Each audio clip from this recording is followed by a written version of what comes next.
Well, hello there, everybody. Welcome to SkyTour live stream for this wonderful August evening. It's midnight here on the East Coast, and it's 9 o'clock out in the West Coast, and 9 o'clock in the desert at the telescope. I'm your host, Marc D'Antonio, of course, and as always, I have with me our wonderful friend and co-astronomer, Daryl Mason. Hiya, Daryl. How's it going? Hello, Mark. I'm good. You? Hello, everybody. I'm doing good, thanks. I'm glad that you could join us tonight. Uh, Yeah. it's a pretty interesting night. Um, I've been doing some crazy things lately, but it's been a lot of fun. I see we have a crowd building already. I see we have Tim F is with us. Hi, Tim. Hi, Bonnie. Anahata 77. Rascally Rabbit's with us. Daisy and Zoe. Hi, guys. How are you? Cindy Murphy. Nice to see you. Cindy, how is that blanket? Tell me how the blanket is. She ordered one of our blankets from our store. That big, a giant Christmas tree nebula, I think. I think that's what the one you got. On a big blanket. I mean, and I've seen one in person, and it's absolutely cool. It's just so neat. Sam S is with us. Alice Pooper, how you doing? All right, and she says, "I love the blanket." Okay, cool. It was good enough quality, Cindy, that I mean we try to get everything that we're offering because I have trouble doing that where you try to just send something out because it's a product, get it out there, But no, I got to see it. And I'll give you an example. We have a tumbler, a 20-ounce tumbler, and it has this black cover on it, and you flip a flip top. Hey, that's great, right? You snap it down, stays shut. You can turn it upside down, doesn't leak. But you flip that top when you go to drink. There's a little point sticking up on the cup that actually hits you in the nose as you drink, and it's like that's not good. So we already phased that out, and we now have a clear top. So it's a little different, but I'm telling you, it's crazy. Hello, Petita. PG is with us. I see. Yeah. So Daryl, you had some tornadoes by you, huh? Oh, yeah. It was quite the afternoon here. Cold front came down and hit the monsoon and spawned hellacious thunderstorms and tornadoes. Wow. Uh, to the north of me, there were several, and there were some out east and southeast, too. Wow. And And you slept right hail, through too. it. I'm sorry. You slept right through it. I slept right through it. Oh, that's funny. Wow. Thunder woke me up. I got up and turned on the weather on TV. Well, I turned on the NASCAR race, and Yeah. the local weatherman was on instead because of the storms. And I Uh, missed I missed the race because he wouldn't stop talking. well, I don't think it's fun to watch a race while you're hiding in your bathtub. Yeah. So I get it. This is Uh, Alniyat, by the way, guys. This is a star.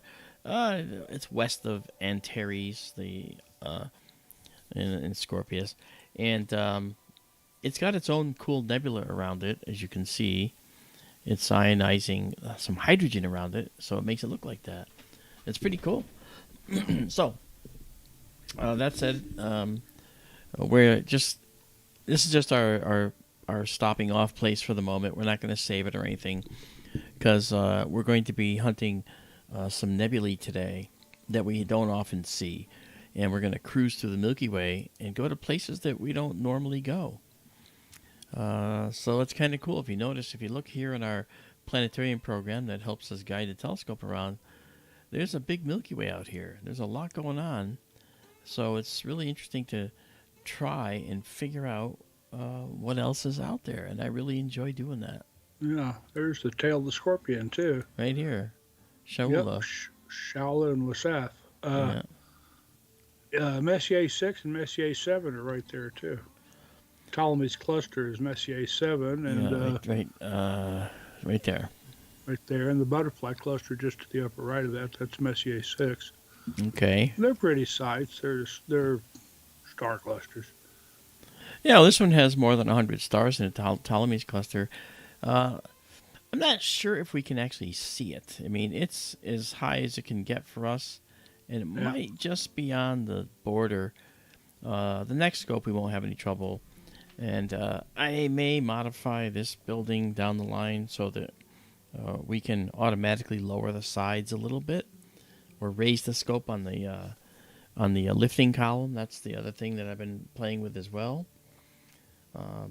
Also have to say hello to Creeptasia, who's joined us, and to somebody else who joined us I just saw. Michael Galea. Hey, Mike.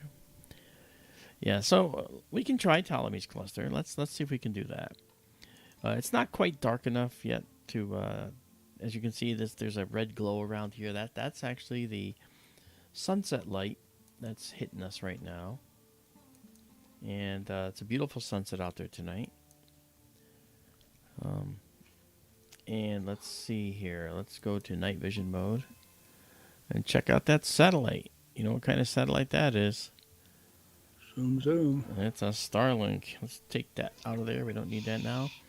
Okay, this is Alniyat, and you notice you can barely see the nebula here. If we increase the gain, it'll get brighter, and then we can compensate. All right, do this compensation here. And you'll see that the nebula shows up a little bit brighter, but not too much.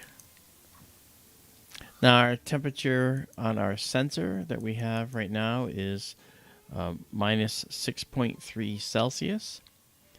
And I'm going to tell you right now, the temperature as reported in the building down here on these little tiny lower level was 56 Celsius when I started. All right, so I had to open the building up and let it cool down. Not because it wasn't going to work, but just because 56 Celsius and negative below 0 Celsius is a long jump. So you want to try and do that gradually. So I let the building cool down for a couple hours before the sun even set.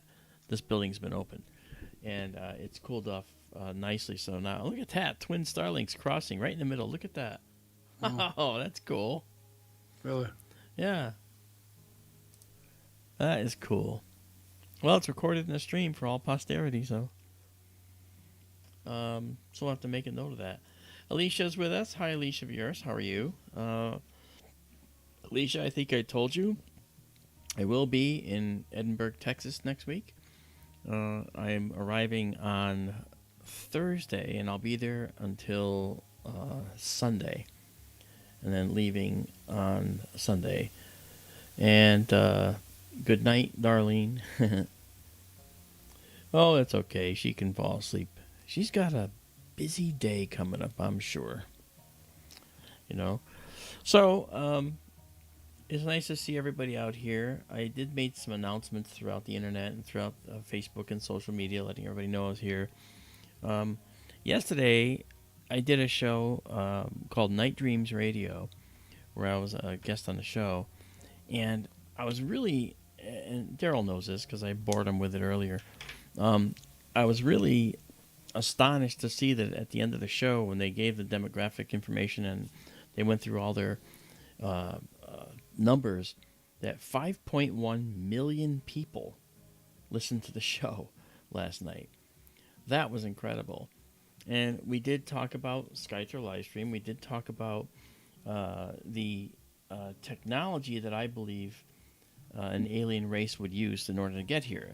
And that's the technology I've alluded to before, which has to do with a basic understanding of the fundamental forces in quantum mechanics.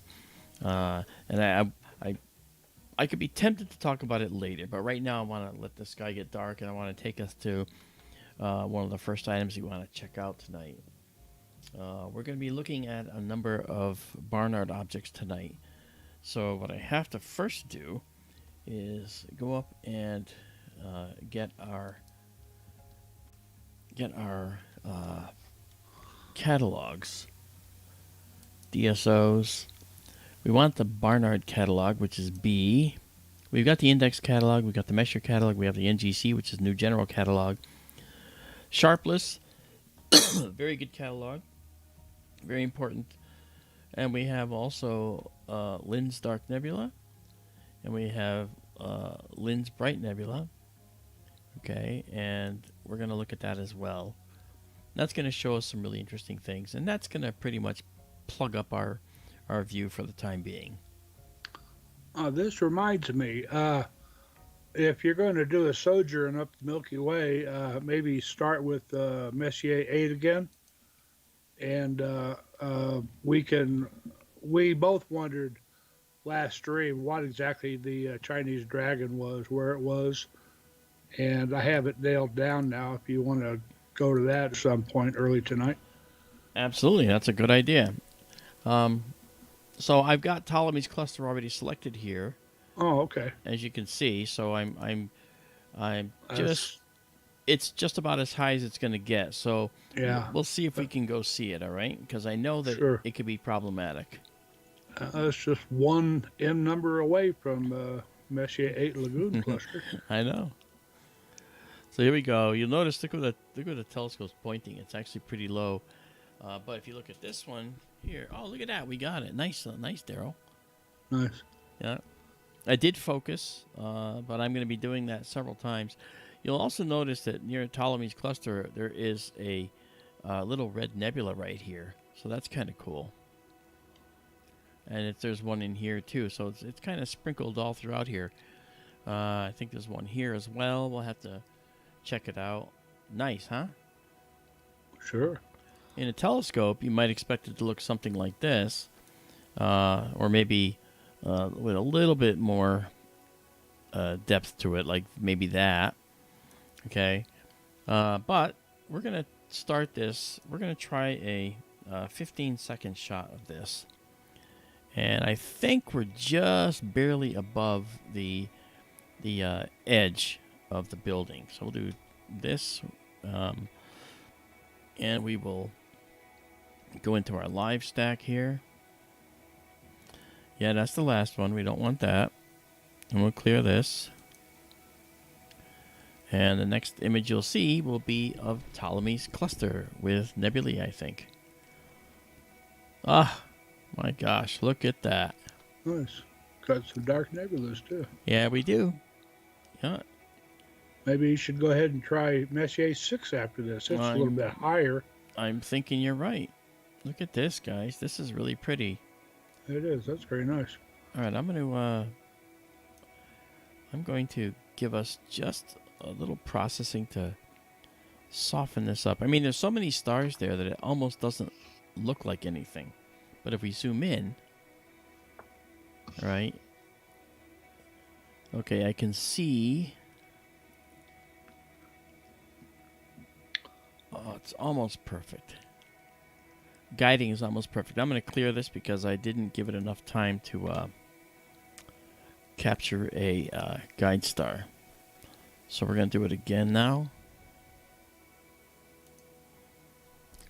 And searching for our guide stars, you can see up there. And when that searching changes to 0.0.0.0, yes, it's going to do that, of course, because I moved it. There we go. All right, so now we're guiding. And this next shot is probably not going to be perfect. If it is, I'll leave it. Looks okay. I'm going to clear it anyway. And we're going to go to the next shot because now we're in stable guiding. As far as any wind, we don't have any wind out there tonight. So we should be good for the moment. Look at that. As for all the stars, yes. As for all the stars, we're still looking near the center of the galaxy. I know. That's all stars, just a little bit to the west of the center of the galaxy, and oodles of stars. Yeah. In fact, it looks like this is a void here, this area, okay? But it's not, you know. So when you look here, it looks like it's a void where there's no stars, but that's not true. You're actually looking at mostly stars, and these dark nebulae are obscuring the stars behind them. Okay, so that's what we're seeing here. Look at all these stars. This is all stars, and you can't see what's behind this many stars. All right, because we have so many between us and what's beyond. But it's actually kind of difficult when you're an astrophotographer or an astronomer trying to focus on one particular area, because let's say you're using a radio telescope and you point it in this direction. Good luck. Okay, the galaxy is a noisy place, and the closer to the center of the galaxy you get, the noisier it can get, depending on the source. So it's really interesting. Yeah, Rasky Rabbit says we're gonna get an eyeball full tonight. Yeah, you will. And Andy Boy says you are big stars in my sky. You're always so kind, and that's very kind of you to say those things. Rocket City Astro, hey man, what's up, brother? How are you? This is Ptolemy's Cluster, Rocket City. Ptolemy's Cluster, located just to the east of the eye of the scorpion there. I'm sorry, the tail of the scorpion, my mistake. It's pretty much north of the tail of the scorpion. Is it north or is it just east? It's just above the, you see Shala? Yeah, it's... Oh, well, okay, northeast. Yeah, okay. Yeah, so that's what we're looking at, is way down low in the tail of the scorpion there. All right, and it's interesting, too, because we're letting these exposures come in. We have 9 of them already stacked here. It almost looks like water on a wet driveway. It doesn't even look like stars. Isn't that crazy? Pretty.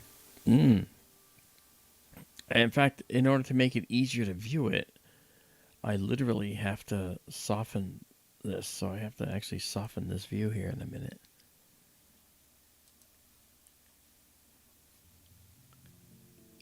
Man, that's just crazy. Okay. All right, so the next cluster you want to see, is it this one here?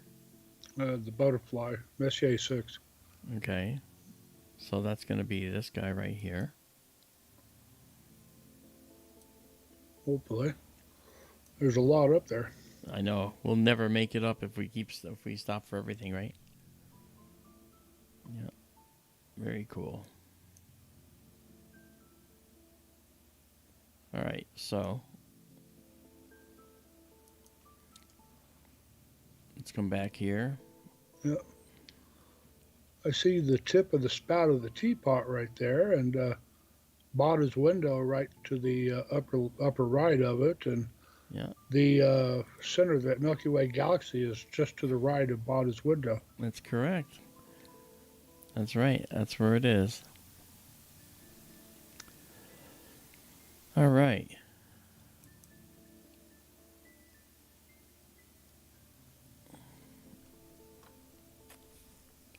I'm Looks waiting. almost like an animal, that dark cloud. It does, doesn't it? Yeah, like it's running to the right. Yeah. It's got long ears like a rabbit. Indeed. Looks very strange.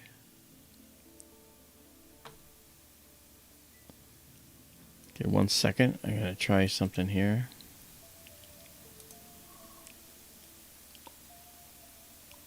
Oopsie. Yeah, no, that's intentional. Okay.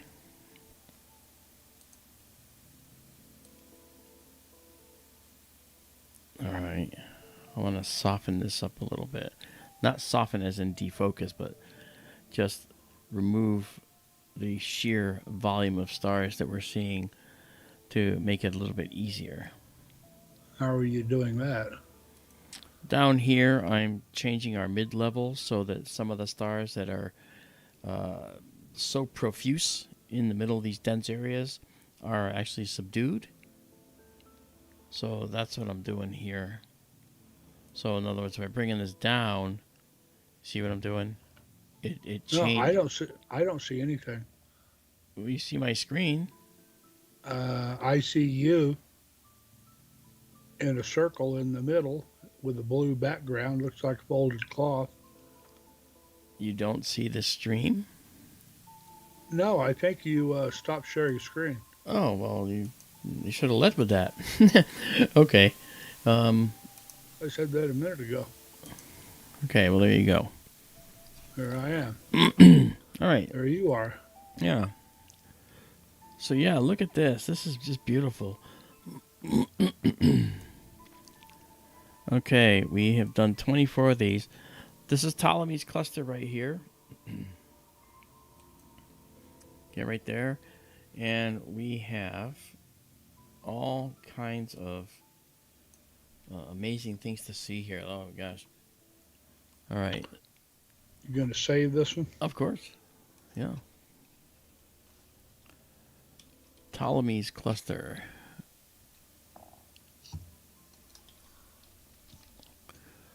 All right. Okay, this is 26 of them. We're going to save it. And when we save, you're going to see the green bar across the top that says we're saving in our astronomical fits format. But not to worry, because the exact image is saved also, just like you see it on the screen. All right, that's this guy that you'll see next. Give me a second. I'll put up a link to the server for tonight. And there it is. Now it's saved exactly as seen. So that'll be on the server if you wish to check it out. It's very cool.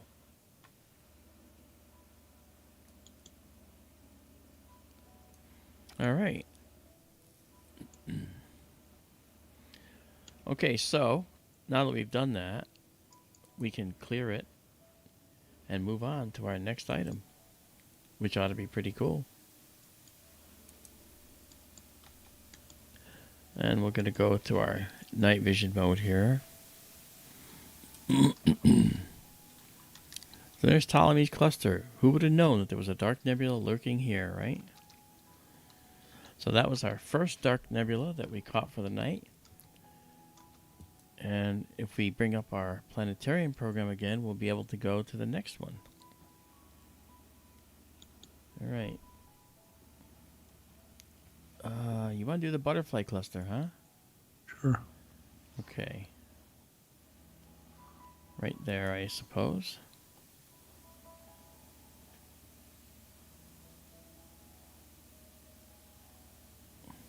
Okay, let's check that out.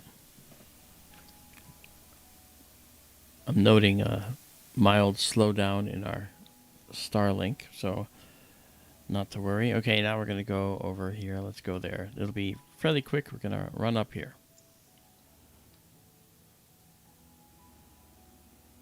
There we go.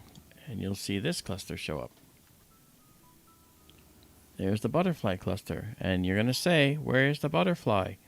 And I'm going to say, I don't know. I think we looked at this before, and it seemed like it had wings, you know, kind of a thing. Oh, yeah. Like you can see, like right here's the bottom wing, here's the upper wing, and the upper wing, and the bottom wing. So it looks like this is a stylized butterfly, and maybe these are actually the antenna, I'm not sure. So cool. And for this guy, we'll try let's try 20 seconds on this one. And go now and check it out. We're guiding okay. We're going to live stack. And we already cleared the last view. But you saw how many stars you saw, right, guys? So now watch what happens when this comes up. You see a few stars in the view. You didn't see all that many, right? Kind of like you'd see in a telescope, sort of. But what's really hiding out there is all of this. Okay, look at that. That's just stunning. Look at all these stars that are hiding out here. And, of course, we also have the beginnings of a nebula down here, as you see, and down here.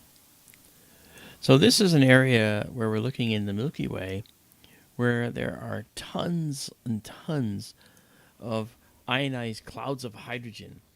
And they glow red, of course, because that's what happens when hydrogen is ionized.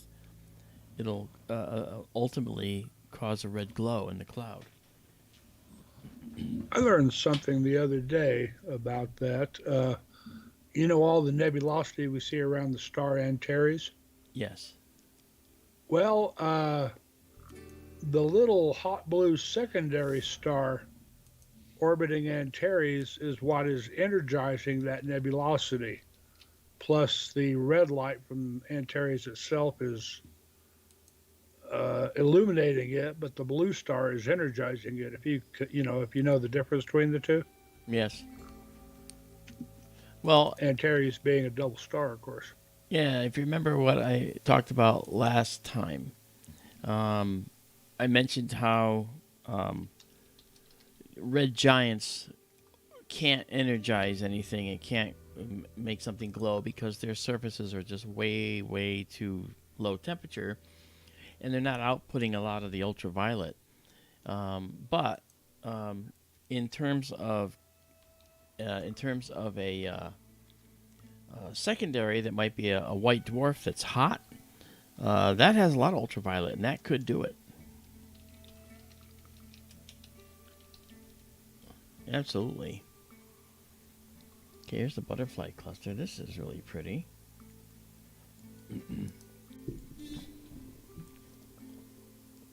We're zipping up the Milky Way tonight, aren't we? This is pretty. I like this. This is nice. Yes, it is. All right, let's just drag our black level back just a tad. All the curved lines of stars in that, I can imagine a few different ways to see a butterfly. I agree. Let's just get this at some stable value here. Izabela is watching. She's not commenting yet. She's sleepy. She just got up. She just sent me a message. Hello, Izabela. Hello, Izabela. She should be here soon. Everybody say hello to Izabela. Wake up, Izabela. Oh, that's not nice. Take your time. Let Sky lick your face and wake you up. Sky is her dog. So look at that. That's pretty. I made some adjustments to the guider, and it's actually performing very well, so we're good. So another interesting development is that I think I mentioned we ordered the new camera for this telescope. Not that this camera is not any good, because it certainly is. But the camera that's on here now might actually better serve us on the new telescope, because it's going to be more tuned to the longer focal length system. This is what's called an F2 system. Very wide field, very, very fast optics. And the one we're going to have is an F7. And the F7 system is better suited for the 294 MC Pro, which is the actual camera that we're using now. And we're going to get the 183 MC Pro for this system here.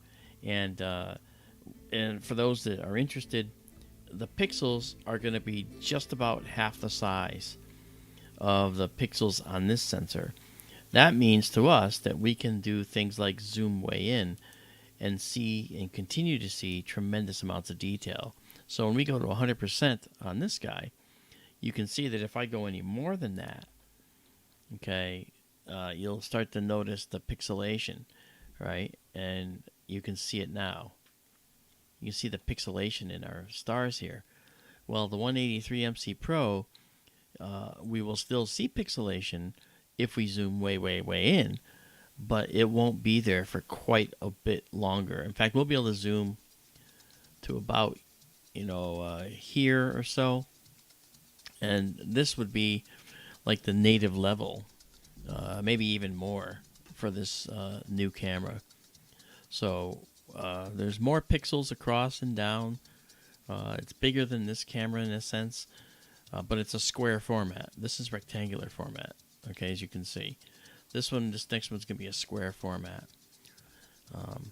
And the square format is going to be better for what we're doing.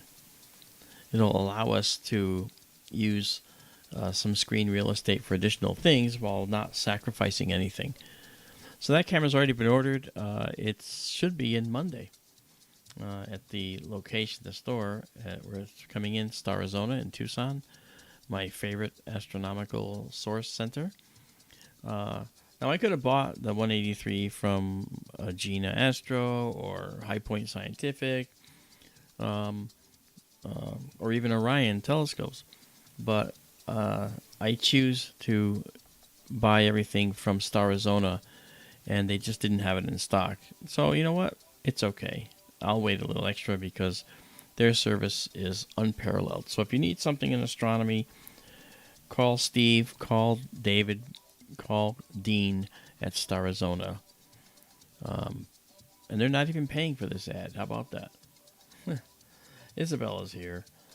I wonder if we're seeing something here we've seen in other star clusters. The bright red star at the Yes. upper left. Yeah, I was looking at that. I mean, cluster stars tend to be the same type and the same age, which is why most of these look similar, kind of white or blue-white. And we've got that one big bright red one there in it. If it's farther along the path to being a red giant or just Interloper. in the same line of sight, yeah. Yeah. I'm looking. I'll try to find out. Okay. I mean, there are other red stars in here. That one just might be the most luminous. See all the red stars? There's red stars everywhere we look in here. So it could be that this one is one that's reached. I don't know, though. I mean, keep in mind there's a lot of dust here. So those other smaller red stars could just be due to or caused by interstellar extinction, where dust particles remove a lot of the blue light, just like the sunset. The clouds and the atmospheric hazes and aerosols and particulates and molecules remove a lot of the blue light effectively from the light stream coming to us from the sun. And so when we're looking at sunset, it's through more light around the curve of the Earth, through more sky rather, through the curve of the Earth, and so more blue light is extracted. So sun's always orangey on the horizons, and then it's almost white like it normally is. I know people think of the sun as a yellow star. It's actually more white than yellow. The yellow is due in part to our atmosphere, which is reddening the light slightly even when it's overhead. So the sun is said to be a yellow star when in fact it's a whitish star, whitish yellow. So that's beautiful. That's good. We're good with this butterfly cluster. The We'll brightest save that. member is a K-type orange giant star called That's this guy. Scorpii. Yep. Contrast sharply with its blue neighbors. The Scorpii is a semi-regular variable star. Brightness varies from magnitude 5.5 to magnitude 7. Okay. It doesn't say it's not a member of the cluster, so I assume it is. Well, we can't make that assumption because it depends how that's written. If that's written for, the Sky and Telescope or astronomy readership folks, then they would say that because from a visual astronomy point of view, it is in the cluster. But from an actual astronomical research point of view, it may not be. It might be going this way, and the cluster might be going that way. So it might be going two different directions. We'd have to know, and maybe we can get the distance. I don't know how much data Stellarium has on that, but we don't see the cluster individually like that. Yeah. Right. So we're gonna go ahead. I'm sorry. Robert Burnham, the guy who wrote Burnham's Celestial Handbook, he Absolutely. named Messier 6 the butterfly cluster. Yeah. He says, too, that Ptolemy, who evidently saw Messier 7, Ptolemy's cluster, with the naked eye, Yeah. also saw Messier 6 naked eye. Wow. All right. And there were sharp-eyed people a long time before anybody looked through a telescope. Yeah. All right, I'm going to save this one more time. There we go. And now we'll get out of this. When we come back in, we'll be able to see it one more time. And we're going to go to our night vision mode one more time. Our 1 second exposures, night vision, ba-boom, there we are. Now what we're going to do is we're going to go up the Milky Way just a little bit. And we're going to take a trip, not from down here where we were, down there, but we're going to move up a little bit. And we're going to come up here to a place right next to the Lagoon Nebula. And that place has to do with the Chinese Dragon Nebula. And we'll see the lagoon go by. There it goes. And then right here is this additional nebula, which is really interesting. And we're going to take an image of this and spend some time here as well. It's a stunning nebula. I assume what we see at the center there is what we saw as a red arc Yes, to the left of the lagoon the other night. that's right. That's Yeah, this is all called, that whole area is called the NGC 7559. yep, the Chinese And, dragon. The dragon is part of it. It kind of protrudes from the upper right of the red arc. Yeah. We're going to try a 35-second exposure on this, okay? And then remind people of the last cluster we just took a picture of, which is the butterfly cluster. There it is, right there. Yeah, really pretty. And we're down there in the lower right. You can see our progress bar. You know, so we can clear this out.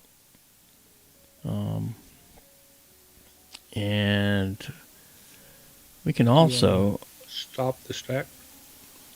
No, you just have to clear it. Oh. Oh wait, actually no, I gotta pause it. Yeah. Oh, look at that! Oh my gosh, 35 seconds. That's the bomb. Okay, so here's what we're gonna do. I'm gonna rename this to the Chinese Dragon Nebula.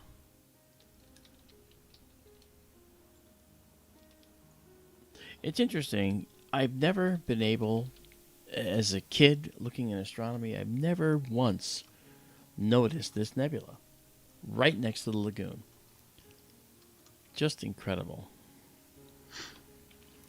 Okay, I can see it already. We're going to have to zoom in quite a bit. In this here? The squiggle? That little, yes, it's when we zoom in on it some, it'll be kind of a sinuous dark cloud. Yeah, it's this looks this like guy. a Chinese dragon. That guy right there. Yeah. I love being able to draw on my images here and let people see things. It's really cool. Yeah. Okay, we have two stacked, but it's so prominent here. Let's see if we can zoom in on this already. Oh, look at that. Wow. So there's that sinuous black cloud right there, that little sinuous thing. That's the Chinese dragon right there. And this must be the head of the dragon here with the usually very colorful and big flaring, neck feathers and stuff on these dragons and stuff. That's very nice. I think the head is actually that part to the right. I think this is the head. Maybe it's not. You think this is the head over here? No, that dark kind of comet shape right there. That's the head? Yes. Oh, I think that's the body of the dragon. I think the body is that part to the left. Oh, wow. I'm on the opposite side of that one. Can you zoom in a little more? Yeah.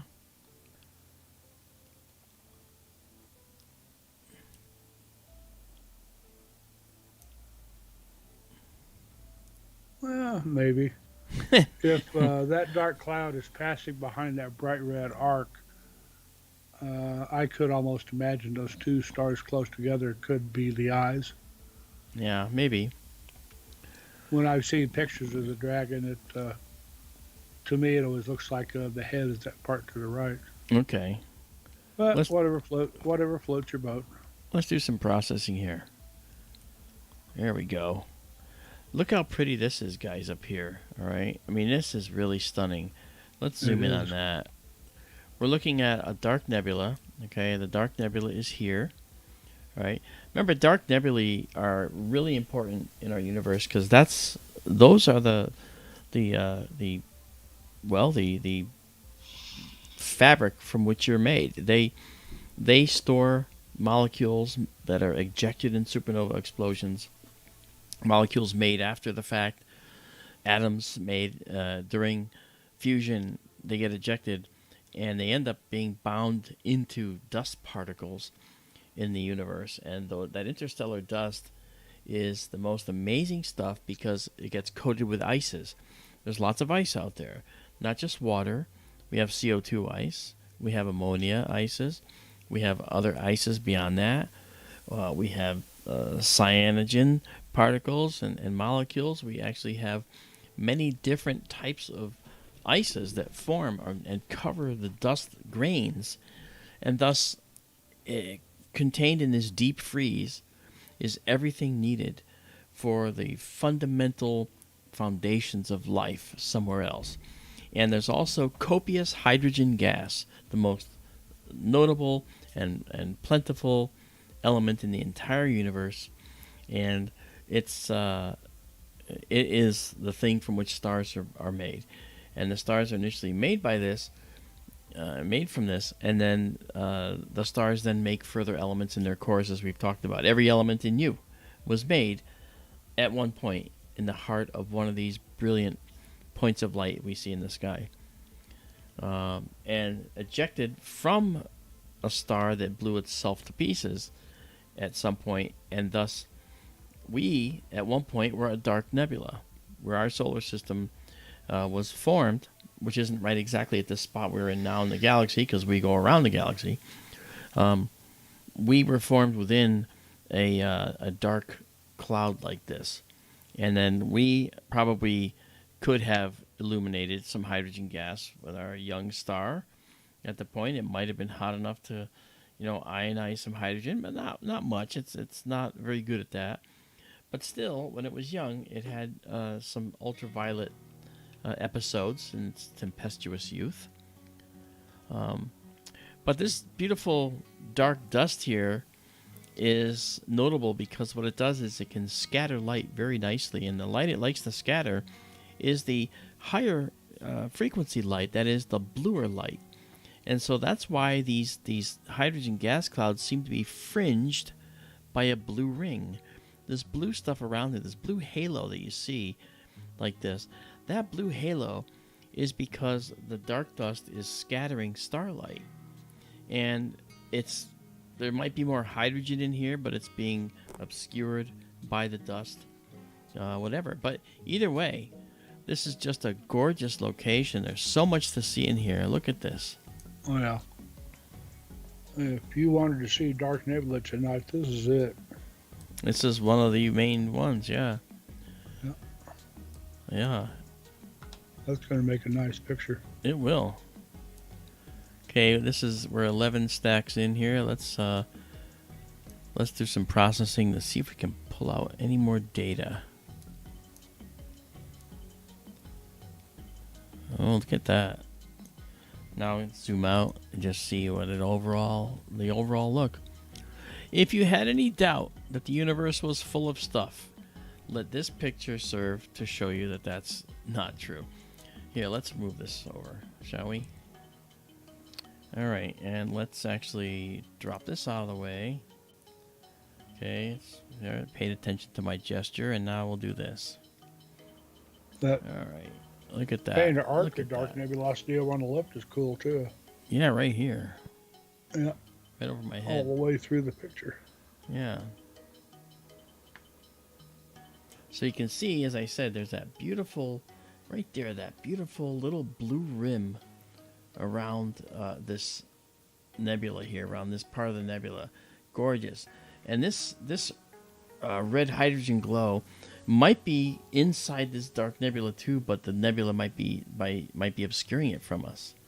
And there's that little sinuous Chinese dragon part of the nebula, and this, I think that's the head, but you know what?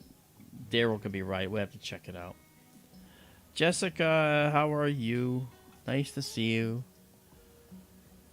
Oh yeah, so this is something else. It is. Boy, it never gets old. There's another thing too. Check this out, guys. Let me go back over there. Superman, I'm away. Look at this. Right here, we've got this little beautiful line of blue reflection nebula that we're seeing here. This is, again, an area where dark dust is scattering blue starlight. And it looks like that because that there happens to be this wisp of dark nebula here. This, if there wasn't a star to scatter, to have its light scattered, this would be a dark wisp, like this dark wisp here. You would see a dark wisp here. But because it's scattering starlight, we don't see that. We see it as a blue cloud. Isn't that cool? So everything has a reason for being in the universe. All this has a reason for being here just the way this is. And as we've gone further now, this is 16 stacked images. You can see some real definition in this cloud here, this dark nebula. See all that? That's nice. Wow. I know that's the lagoon down at the bottom right, but Yes, it is down there. this would be an excellent picture even without the lagoon. Yeah, I purposely centered us on this. And tonight we're not going to image the lagoon. We're going to keep going. Isn't that cool?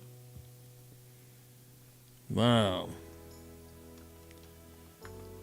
All right, let's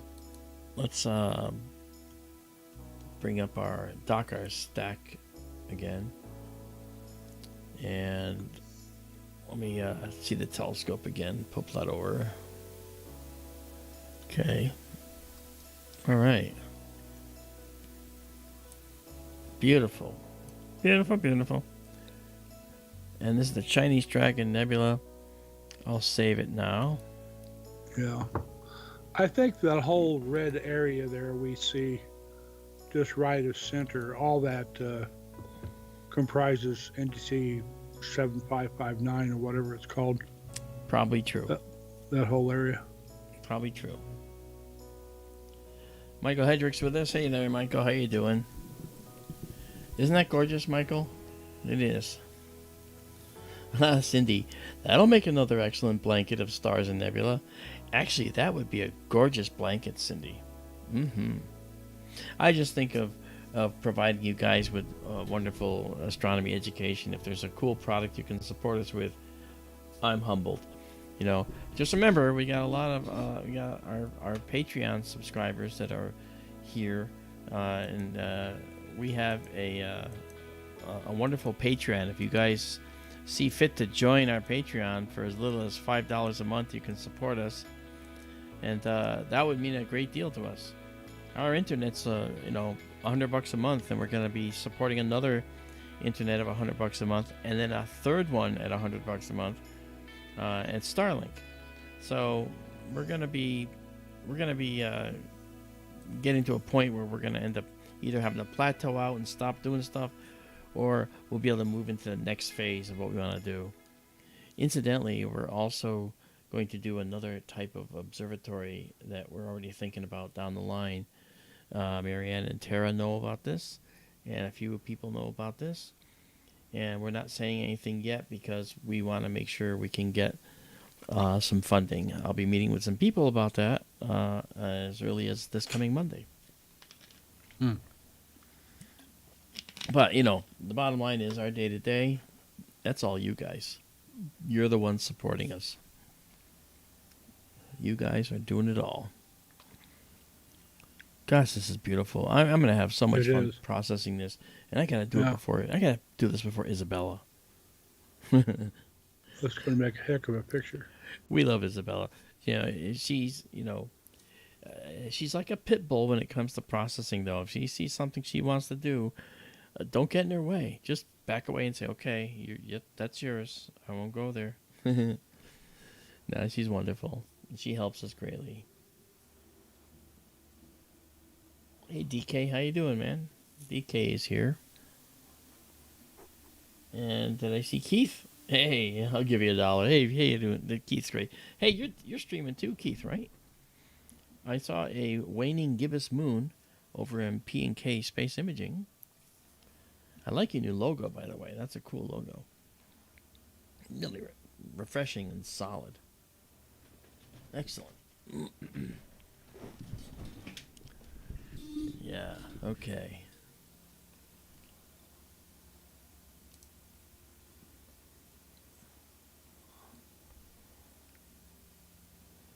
So, 23.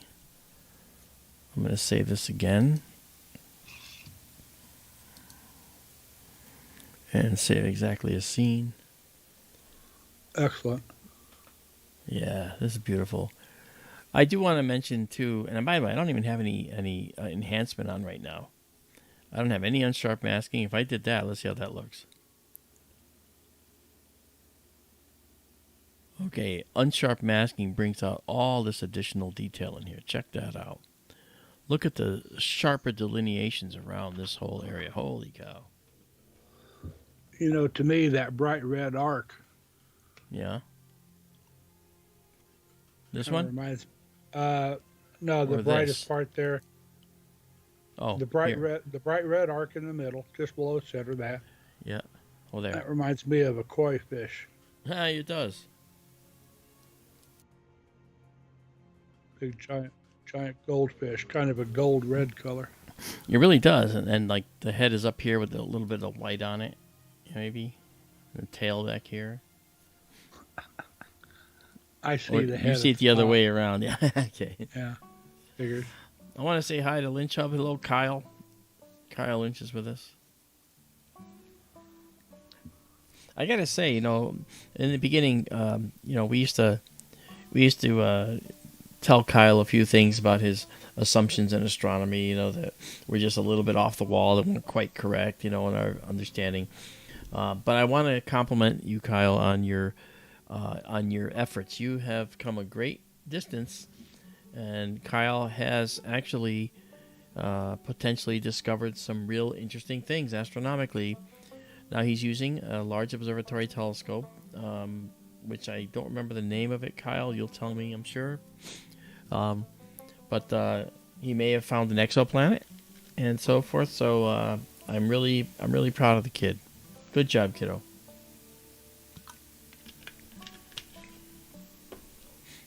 Once in a while, he makes some things that I shake my head and say, no, that's not right, Kyle. But he's learning, and I appreciate that he's learning, because we've all been there. So, again, nice job. Izabela says this looks a little like the Cat's Paw Nebula. Oh. I guess so, because it has these 3 little poof balls in it, right? And you turn it on its side, and maybe it's the cat's paw. Very cool. Okay, we're going to go to 28, and then we're going to go on, all right? I think you're muted, Daryl. So we'll save What it here. next? Yes, All I right. was muted. That's right. All right, so. Excellent. This is a most excellent exposure. This is going to be a gorgeous shot. I mean, it is now. So much to see in here. Look at this little sinuous, line right here. That's just something else, too. Very cool. All right. So we're going to go back here.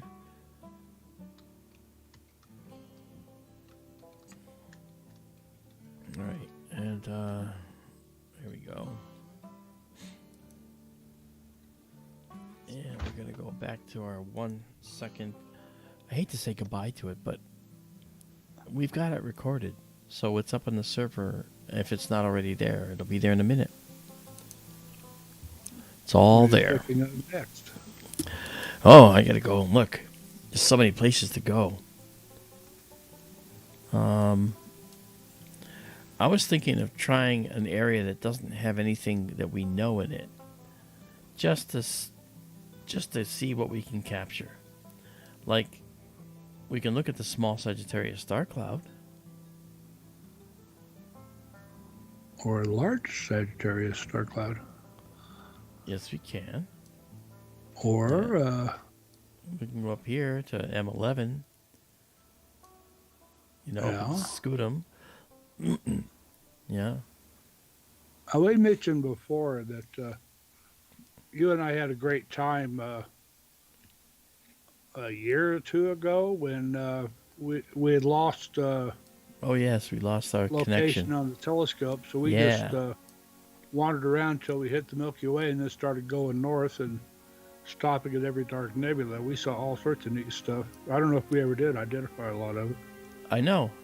I think you So took pictures of it, though. we do. It's all stored. Okay. You know what we're gonna do? We're gonna go here, and I'm just gonna tell the telescope to go to this central spot because it says Patchy Unnamed Cloud. Okay, Patchy, here we come. Also, Sharpless 229 or Lens Bright Nebula 29. Uh-huh.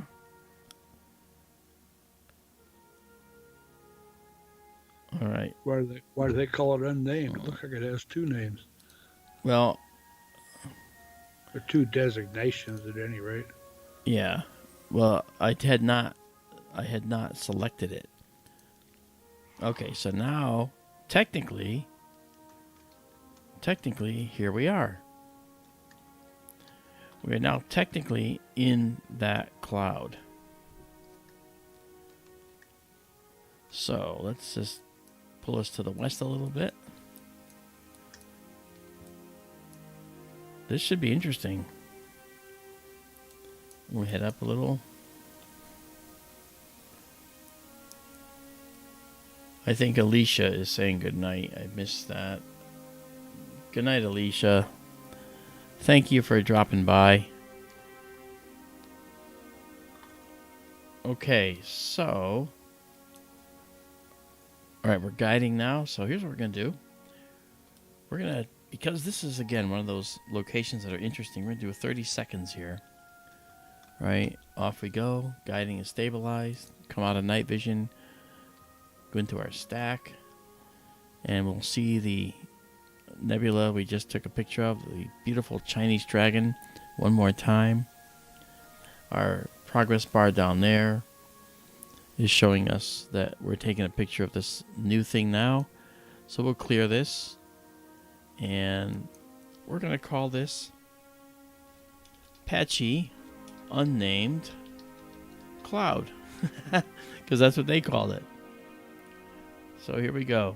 Oh, look at that. Wow. I guess that's a Patchy Unnamed Cloud. We are actually quite zoomed in. Not quite zoomed in, rather. We're almost zoomed all the way out. Fascinating, Captain. I see some long star trains in this image. Yeah. Curved ones and squiggly ones and straight ones, and Whoa. there's a big patchy dark part there. That we've seen before. All right, let's stop this and let's drop down and let's grab that, because that I've seen that before, and that's a perfect thing to look at. I like the idea. Okay, so what we're gonna do is we're gonna put these two stars up at the top, and that's gonna have our beautiful sharp-edged cloud.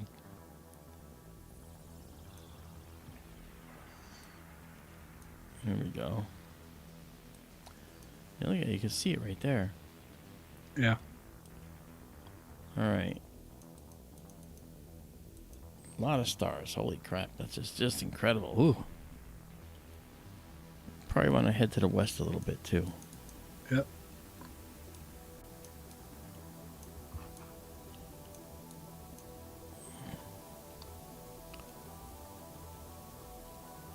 Let's just go up a little more. You can see it right there. It's sticking out like a sore thumb, man. All right. Let's get this going, man. This looks like a fun one. Waiting for our guiding. All right, there we go. Initialized, calibrated, off and running. And let's now go back into a slightly more magnified view. All right.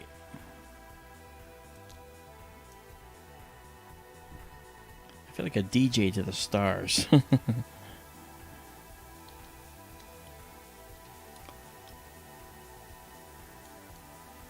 Okay, 30 seconds. Off we go. 30 seconds bringing you all the hits here on WUNIV.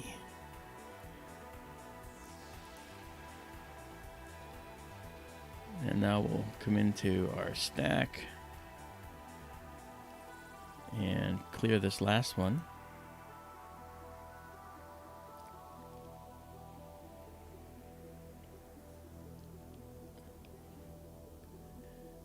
Okay, and we should see our beautiful patchy unnamed cloud. Look at that. Oh. And there's more to it, by the way. It's just the bottom part of it is down in here.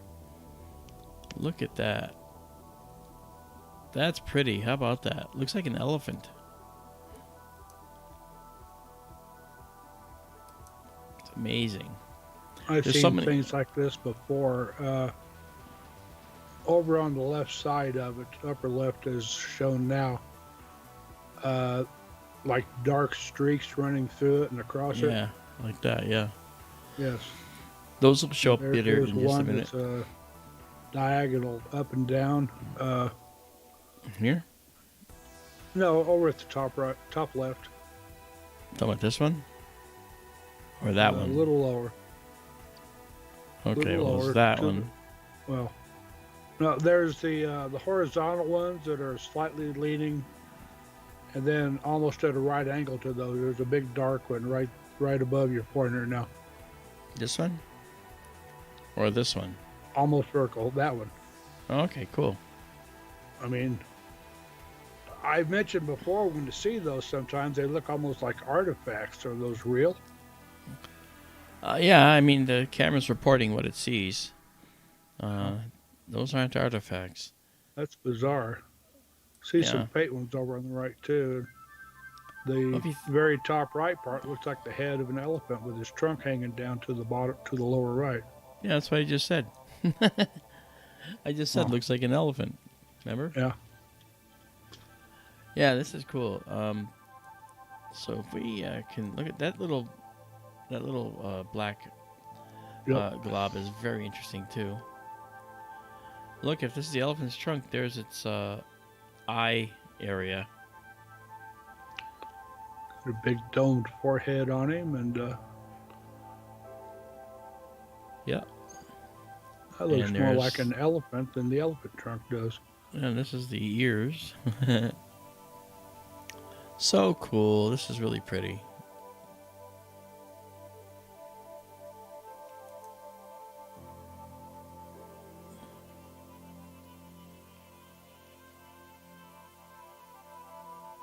Whoops.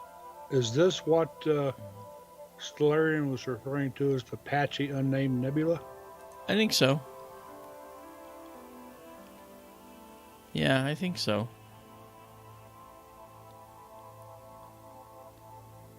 I do believe that that's true.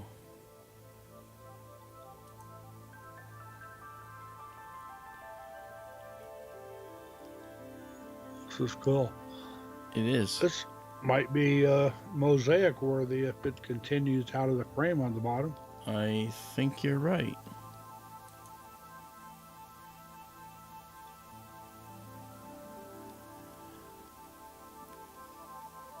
I'm not sure it will, though.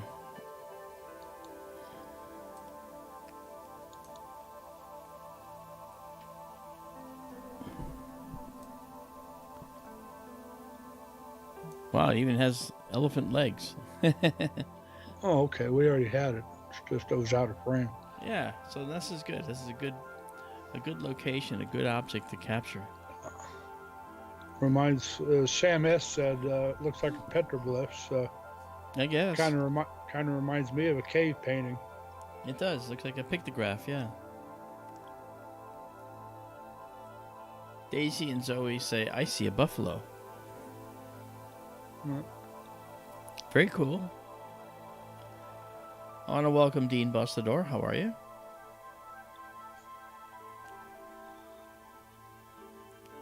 Hey, you're not. Dean says, you are the DJ to the stars. Drives me nuts when I miss a live show, which is often lately. Well, I have to say that that's only because I cannot set the streams up ahead of time anymore. And the reason is because I'm streaming to many platforms at once now.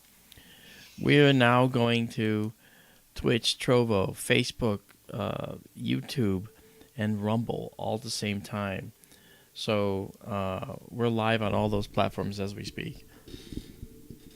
So I can't set up those streams individually and have them all go off at the same time. I'd have to start them all manually, and there's no way to do that and have them all connect properly.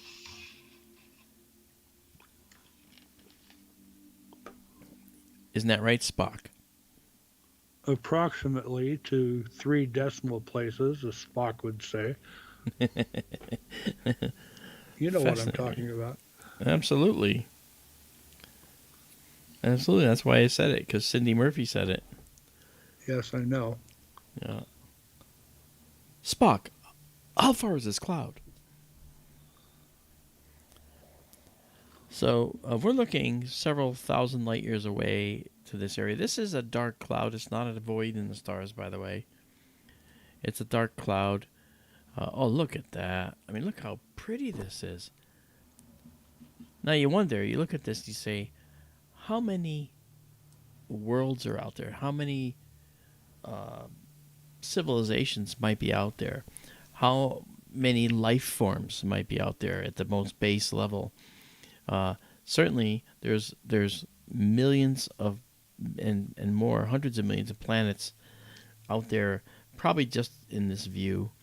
And if that's the case, at least some of those planets are going to have life, rudimentary life at best. I mean, heck, we're looking for it on Mars, which is in a somewhat of a deep freeze, and we're actually thinking that it might exist in Venus's cloud tops, which is in the heat of the upper parts of Venus. But, you know, it was interesting to hear it stated how in Jurassic Park, when Ian Malcolm, okay, played by Jeff Goldblum, said, well, life will find a way. And I think that is rather true. And the scriptwriters were very prescient in making that observation. Life will find a way. Because life will find a way. After all, we found a way. And we've suffered 5 major extinction events in our world. But here we are. And we managed to exist in spite of all the rocks and all the things and the cosmic rays and gamma ray attacks that the universe has had to throw at us. 15 frames on our stack right here of the unnamed cloud. This has a name. There's no doubt about it. I gotta see what that is. Patchy unnamed cloud. I forget who said it, but someone said, paraphrasing perhaps,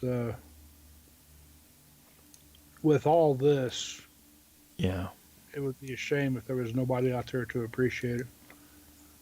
That might have been Seth Shostak who said that. He said, if we find life, that would be incredible, but if there's no life out there, that would be a miracle. Something along that line.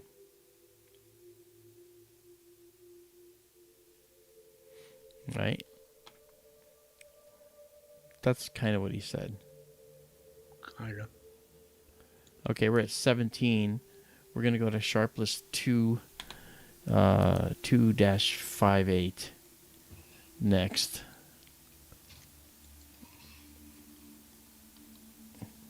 So we're down here right now. You can tell by the crosshair. This is our field of view, but it moves with the movement that I provide. So Michael H. said something. Michael Hedrick, what's he have to say? Is that a galaxy just to the left of the S in Sunday? Am I missing something? Is he talking about in Stellarium here? I don't know. I'm not sure where he saw the word Sunday.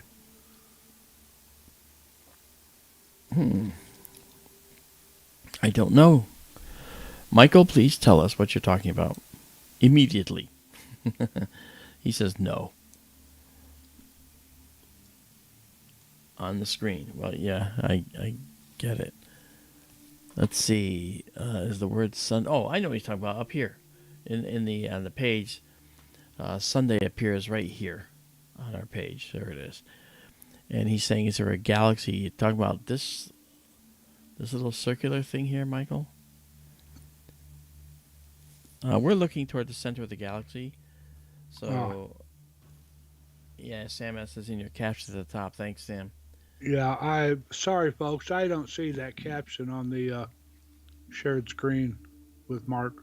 Yeah, no, but I think if you look here, there's a lot of things you could potentially see in here.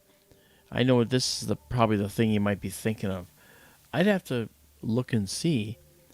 And just because we're looking toward the center of the galaxy doesn't mean we might have a view to what's further beyond the galaxy. So I can't outright say no. I have no idea.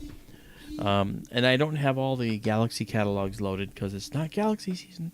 So I don't have them all loaded right now. But that's pretty cool. Okay, we got 22 of these. There are galaxies on. I mean, this is what's called the zone of avoidance, folks. Yeah. this is where we can't see through the galaxy to see what's behind it. We can't even see They the know center there of are our other own. galaxies out there. Yeah, when we're looking in this direction, we can't even see to what's beyond in our own galaxy, never mind another galaxy beyond. Kind of tough. Hey there, Prow. Hey, Gladys. It's an elephant with a tiny trunk, Gladys, right there. It's not really an elephant. It just kind of looks like one, but it's really kind of cool. Nice. Okay. Well, I'm not going to dilly-dally anymore. We're going to clear this. I've saved it already. And we're going to go and get out of the stack and head to our next item. And the reason we're doing this is because the moon is going to come up soon. Or actually, it's going to be a while. We got time. In a second, I'll find out. Yeah, I think it might already be up. Actually, I have to check. Yeah, I'm looking right now. Okay.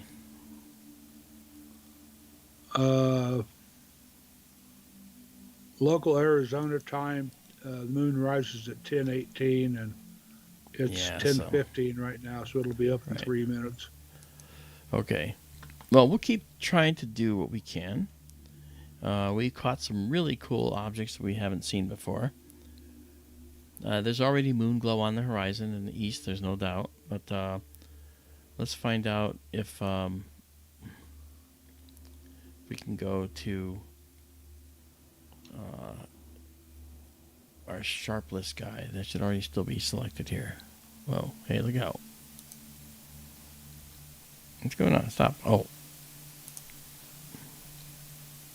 Lots of sharpless objects up there on the right and upper right, and B objects too. I see B95 and yeah. And B95 is right there. That's the dark nebula. Yeah, sharpless 2-54. Sharpless 253 is the one that I was thinking we'd go to. It's right near the Eagle. But we could look at B95 while we have the lack of light. What do you say to that? Okay. You might try grabbing LDN 405 in the same frame with B95. Let's just to the upper right of B95. No, I got it. I'm just trying to. I'm gonna do this. Let's do this, and say. Let's tell it to go here. Got a couple of. You have 3 lens dark nebulas around B95 there, plus 2 star clusters.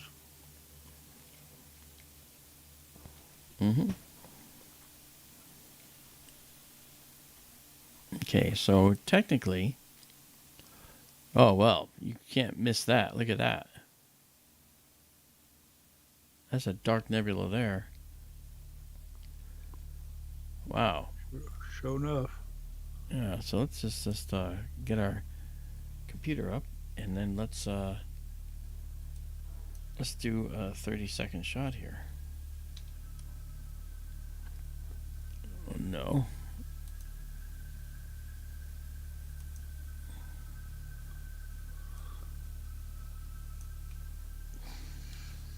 Have you synced lately? Do you think your pointing's pretty accurate?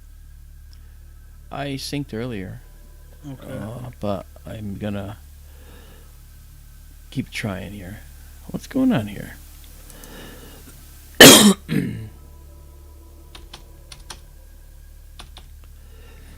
Excuse me. I think I'm suffering a shift state problem here with the keyboard. Oh no, I'm not. I got out of it. All right.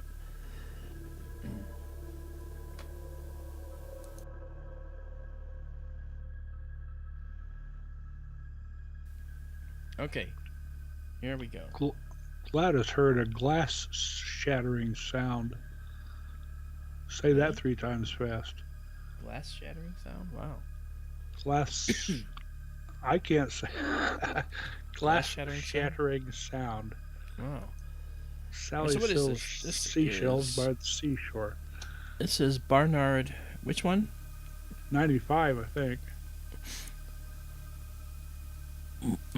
Let's go back and see. Okay, this is Barnard 95, LDN 405, and at the top left, LDN 413, and NGC 6625. This is a rich little area right here. Let's go see. All right, let's live stack this. And, yes, no. And now what we're going to do is clear this. Okay. And this is going to be B95, Barnard 95, and LDN 405. All right. Oh, look at that. Huh. There's definitely some strange, amazing nebulae going on here. Captain, that'll be whales here.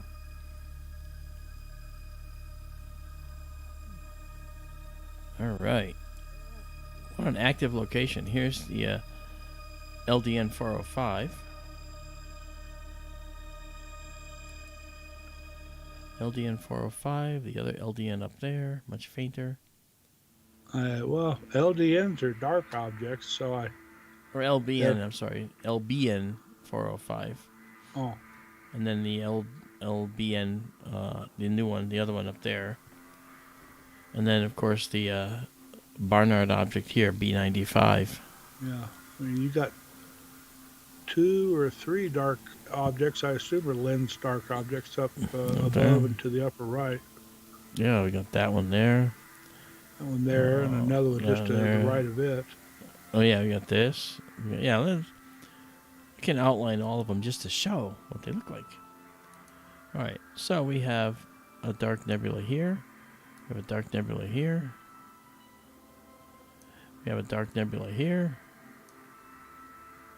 Okay, we have a beautiful one here, and of course all this stuff down here. We got plenty of them. Wow.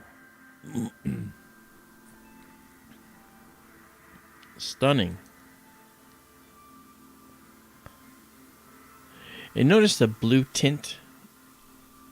I think by now some of you may know that that's probably due to the moonlight. So by doing my color correction, we can get rid of that, at least for the moment, and still continue to take images. Hey RJPX, how are you?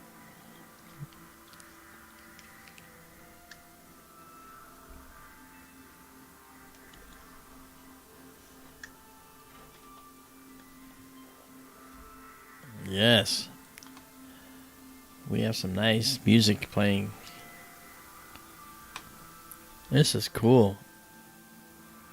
Let's drop that down just to give ourselves a little extra. And zoom in on this. Make it full screen.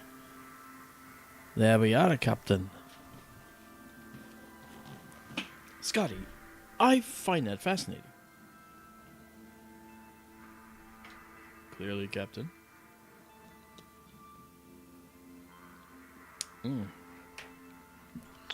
Can you go to Stellarium for a second? Sure.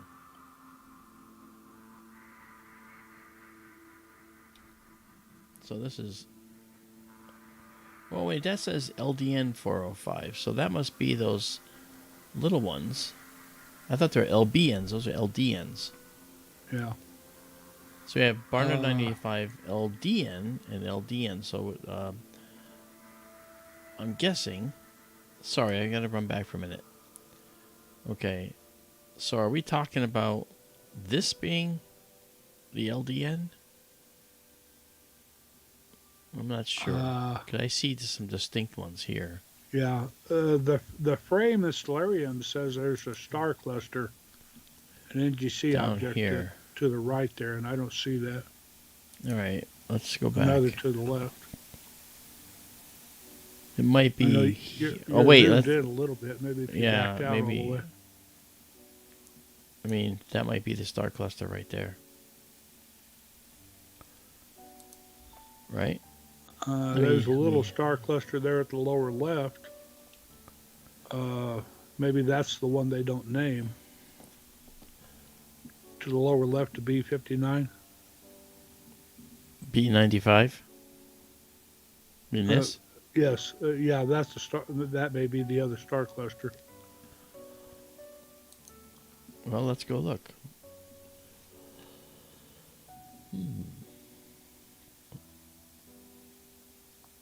This one. Yes. Okay, let's... And NGC 6625 yeah, is the that one I'm having. It's the one I'm having trouble picking out. Okay, so the unnamed one is probably this one here. Yeah. That looks like a little cluster right there. Might be. But it may not, it's like you say, it might be just out of shot. But look how dark that is. Now that density is such that the starlight is being blocked. The stars are behind it. All right, and this nebula is in front, and so all the stars back here, their light is getting blocked, and that's why we're seeing this. It's a 3D universe. Don't forget.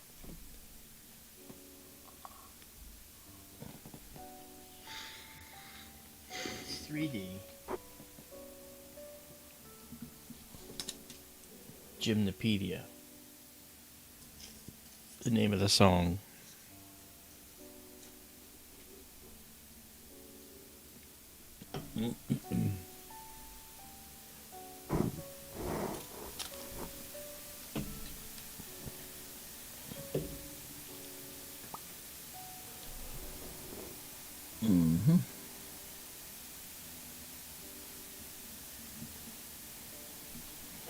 Look at it, it's coming in so clear now. Mm-hmm. You can start to see modeling within this dark. Boy, I can't wait with the new camera to explore this with the new camera. That's going to be really exciting. Look at that. I see above B95 to the upper left, there's a dark patch. This one or No, that one? That one right. That one right there. Yeah. And then there's a faint trail running all the way over to the two at the upper right. Yeah, I see those, yeah. So we got this one, it goes to there and to there. Yeah. And to there, by the way. And it looks like this trail runs this way. So it looks like a stream. And this looks like a wisp that goes this way. With a secondary one possibly this way. And another one here. This might be a very wispy area. And Marianne is here. Hello, Marianne, Rob. who is down in Benson, Arizona right now with Glenn and Laddie, watching from down there. Anthony DeSanto, how are you? Anthony DeSanto asks how the specs are different. Okay, the new camera, which is still the older camera, which is still, of course, as you can see, quite good. The new camera has pixels that are just about half the size, and there's more of them. So what that does is it's made for wide field telescopes. If you do a calculation to see how many arc seconds per pixel you get, with this next camera we're going to get, we get fewer arc seconds in a pixel. So it's going to be much better for getting the ability to zoom in on objects. So we're going to end up not having so many pixels, so many arc seconds, I should say. There's tiny distances in our image taken up by the pixels, so there'll be fewer arc seconds per pixel, and that means that translates to resolution. So that's going to be much better for us. Izabela has a question for you. She says, please tell us how the dark nebulae are the source of life in the universe. Oh, okay, sure. Isabella asked how dark nebulae, like we're seeing right here, are sources of life in the universe. That's actually a question that was a burning question for many decades and century.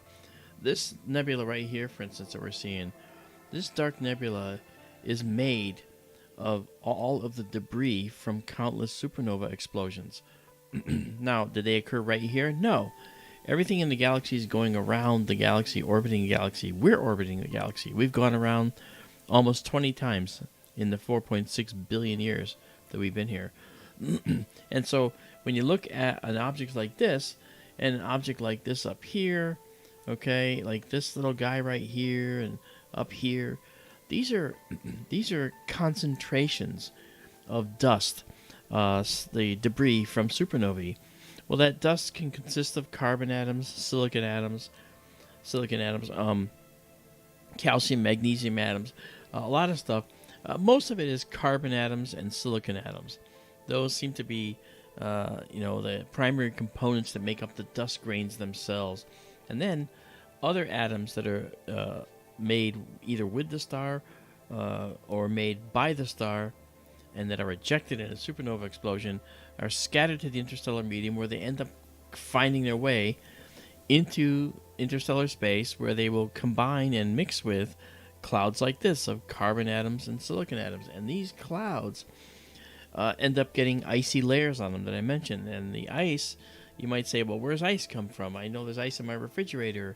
That's water ice, H2O, that's been cooled below 32 degrees. Well, the temperatures out here in space are way below that, okay? Over 400 more degrees below that or so. And so when we talk about dust grains with ice, we're talking about more than just water. We are talking about dust grains that have water ice, carbon dioxide ice, okay, ammonia ice, other ices that are available, okay. There are strange compounds that are created in the interstellar medium through interactions with dark clouds. So there's a very, very complex chemistry going on in these beautiful dark regions. So when we talk about the seat of life being in these dark regions, we're not kidding. This is where life springs, right in here. All right? Dark nebulae are the place. Dark nebulae are my hot button when it comes to astronomy, besides exoplanets, because exoplanets come from the material that are in a dark nebula, which becomes a visible nebula once a star forms, and then you get these accretion disks, the disks around the star of debris of formation, and so stars will form any number of planets around them, potentially. So, and here's the thing to think about. Every star you see in this image, every single star, okay, every single star, I should say on average, has at least one planet. So that means that there's many, many, many that have more than one. So the bottom line is that when we look at a sky like this, and we look at the universe like that, we find that there are more planets than there are stars in the universe. So as many stars as you think you see there, there's many more planets than that. Pretty cool. So where are we here? We are up to 25 stacked. Very good. That's a good number. I can see our moonlight is giving us a little bit of a haze. But you know what? We can remove that. We can remove that. So let's redock our stack right now. And let's save this. It's saved. Save exactly as seen. Very nice. Alright, and we'll just quit right now. Actually, I'm going to do one more thing. I'm going to just take our dark level down a little bit. Alright, see, Daryl? Now, with the addition of this little extra processing and a few more stacks, you can see that this is a long filamentary element that's all part of this one region. See it? Oh, yeah. So, there we go. And there's another one in here. I see more smaller ones up at the top. Yes, like, up in here. Yeah, I was seeing before. They look almost artificial, but like you said, I mean, the camera's showing us what it's seeing.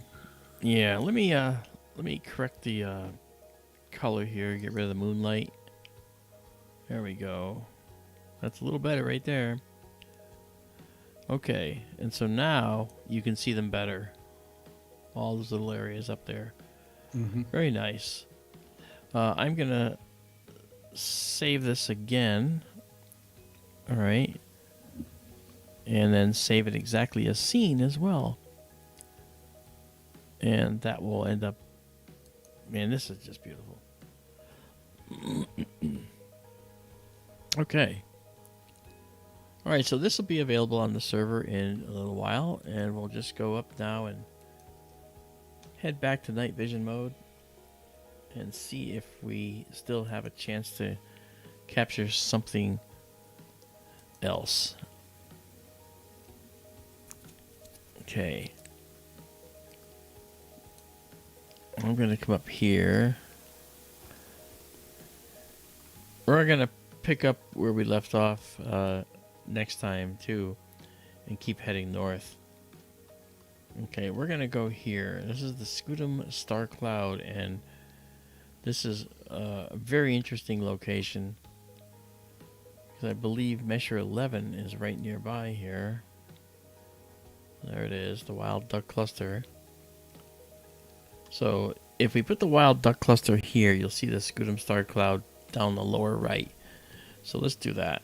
So we'll just put the telescope into this location and not go to a specific location. We're just going to go here, and the Wild Duck Cluster should end up right about here. There it is. Okay, so what that shows us is that our pointing accuracy was off just a little bit. So that's why that other cluster, you couldn't see it, Daryl. That's what I was trying to get at there. Okay. I guess that's what I was trying to get at, too. Yep. No, that's what I'm saying. That was your exact point was perfect. All right, so here's what I'll do. I'm just going to move us down.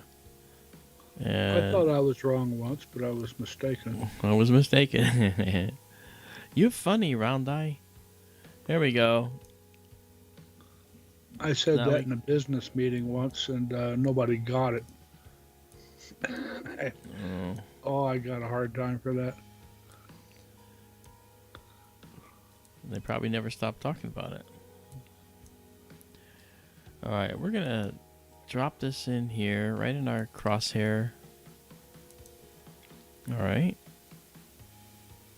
There we go. One more little jog, and then a little to the west. Tiny bit. Bang, that's good. Okay, so now what we do is we are going to make our coordinate system there. So now we come in.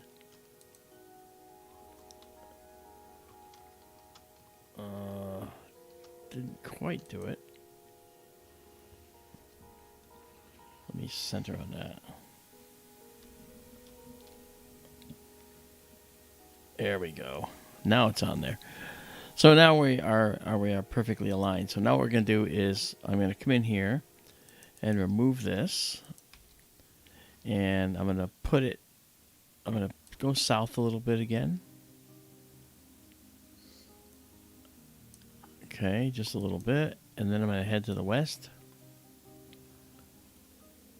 Because what's going to be coming in is another star cloud in the Milky Way.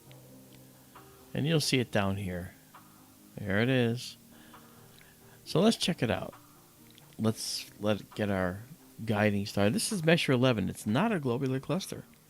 It's an open cluster.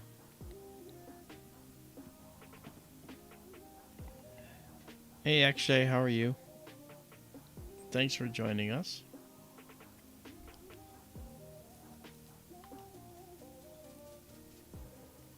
Join some of our Patreon guys, our Patreon subscribers. Join.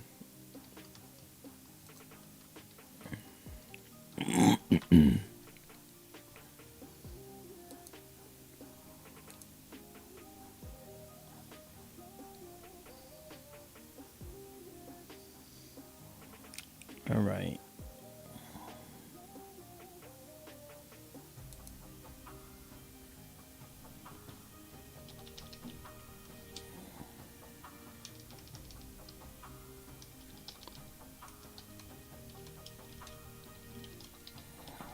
All right, just one moment.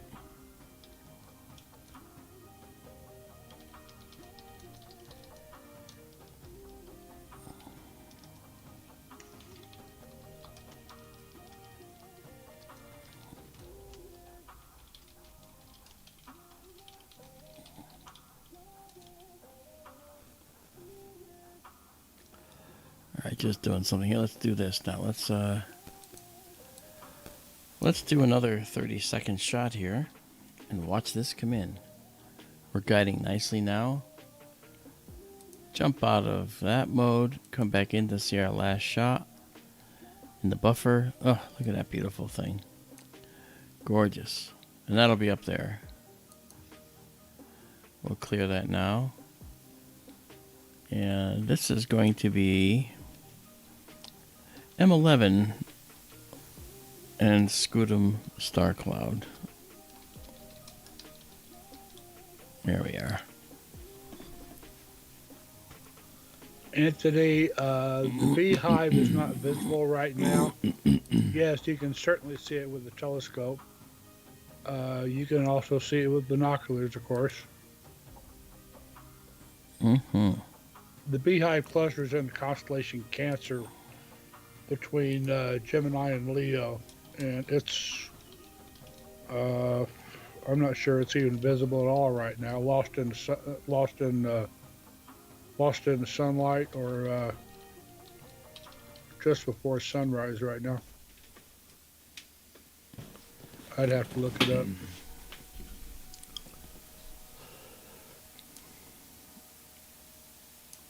It's more of a winter spring object. Okay. I'm going to stop this right now because the Scutum Star Cloud is going to look like this, but there's some interesting stuff over here, and I'd like to capture that. So what we're going to do is we're going to kill the stack, go back to night vision mode for just a minute, and then we're going to drop down. I'm going to head north a little bit.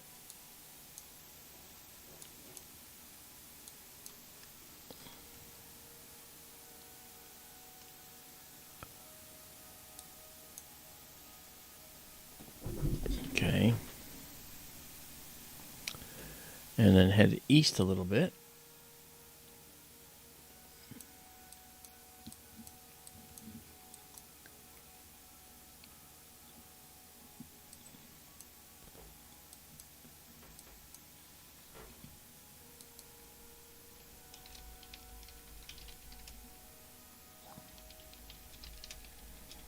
All right.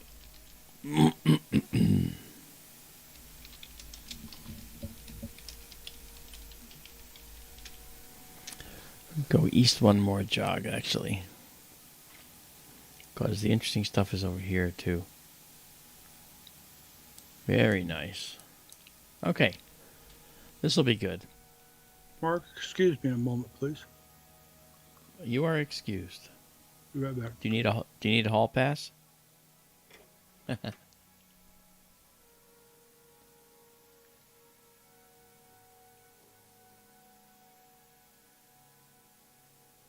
Okay. Now we're guiding. And let's we're going to do a 25-second shot here. We're going to drop down to 200 gain for this one. Okay, so here we go. We're on our way. Now you might say, why are you doing that? Experience shows that if I drop down the gain, shorten the exposure, then I can see the rest of the stars in here. I have a very dynamic camera that I have plenty of f-stops, effectively, camera-wise, that I can sift through. But see that? You can see all the way in. Okay, so I'm going to now do that process. Ah, that's pretty. Look at that. Really pretty. Look at all these beautiful dark nebulae in here.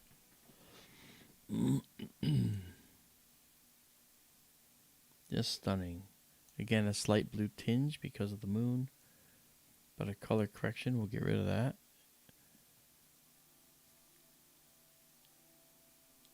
I'll get that. That's about right.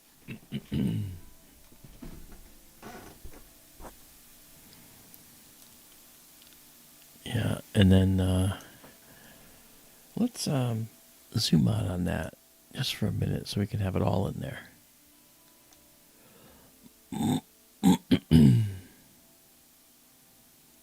Okay. We'll drop this down here and then pop in.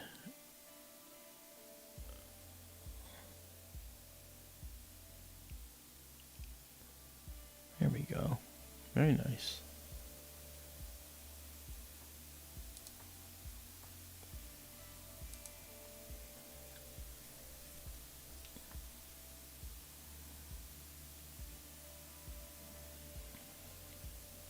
So if you can, join our Patreon. You know, if you want to find out where the Patreon's located, just go to skythrowlive.org and go to the either more or look on the upper right menu and it'll say Patreon and go check it out. And consider that because we're providing a wonderful thing. I know that there's other people that point telescopes at the sky and take pictures. But it's not the same because we give you the pictures after just the way we took them, just the way you see them on the screen. And plus you get an astronomer who can describe these things to you so you can see what and learn about them at the same time. So it's an experience that's a little bit more in depth. And there are people that put this on their 80-inch televisions and watch it with popcorn. It's like a TV show. And it really is. It has that kind of... I don't want to even say it's like a TV show, but I guess it sort of is. You know, Michael Hedrick has a question. Would our sky always be daytime if we lived in that star cluster? Oh, that's a fascinating question. No, the stars are actually quite far apart. This cluster is thousands of light years away. So if you got out there, you'd have a lot of bright stars in your sky at night, okay, but you wouldn't have daytime. The only reason you'd have daytime is if you're in a binary star system or a trinary. There are those, or a quaternary. There's 4 stars or more that are all in this complex orbit, and you were on a planet that was orbiting all of those stars or some of those stars while another one was orbiting outside of you. You might have daytime at some points. Maybe. I think Daryl is still gone. Oh, I'm Are you here. back? Oh, you're okay. There you are. I was muted. Okay. Speaking of that, did you ever see the movie Pitch Black Oh, yes. with Vin Diesel. Vin Diesel, yes. That's where what happens when a multiple star system, all the stars set, and it becomes night on this planet for the first time in a while. Uh, Yeah, Isaac it's Asimov actually wrote very a, dark. yes, Isaac Asimov wrote a classic sci-fi story about it called Nightfall too. Hmm. Race lived on a planet where the had multiple suns, and they never set except extremely rarely, and it had been so long nobody had ever seen it. And the suns all set one night, and civilization collapsed. They Huh. weren't ready for it. Interesting concept. Wow. So this is Measure 11. Um, and as I said, if you were in a planet around one of those stars, well, first of all, let's assume that the star cluster could evolve, and the stars evolved to a point where they could support planets, didn't have a lot of UV radiation, and there's nothing to say that a star always has to form that's going to be a massive hot blue star. You can have a cluster of stars that are G-type stars. You know, we were born in one. In fact, the hunt was on for some time for a solar sibling, that is, a star out there that has the exact same composition as our sun. I mean, exact. Now, how could that happen? Aren't compositions like fingerprints? Well, we were formed in a solar nebula, but we weren't the only star to form at the same time. We formed with other stars, just like you see here. These stars all formed together in a cluster of mutual goulash of material from dark nebulae and hydrogen gas. And that mutual goulash of materials went into making those stars. So it's all the same goulash. Okay?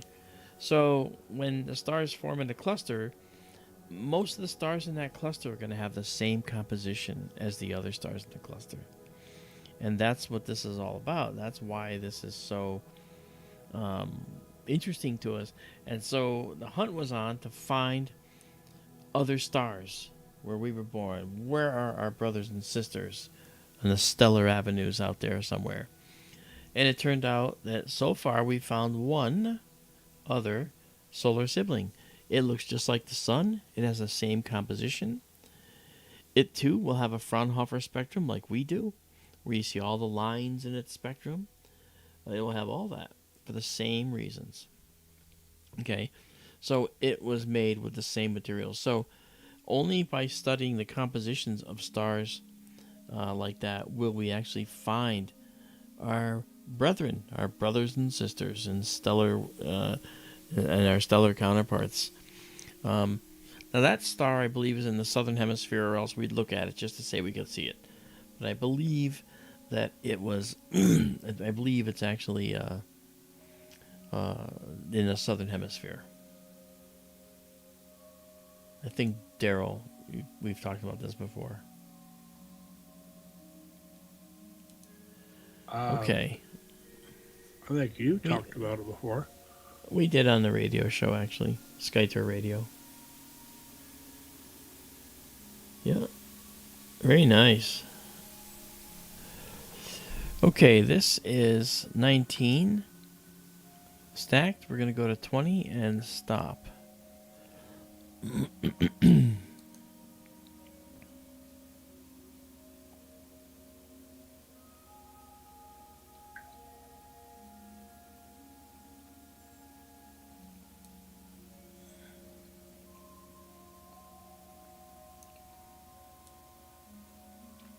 think we're going to end on one particular object here because we can. It's not that one. That's the Phantom Streak. That's really small.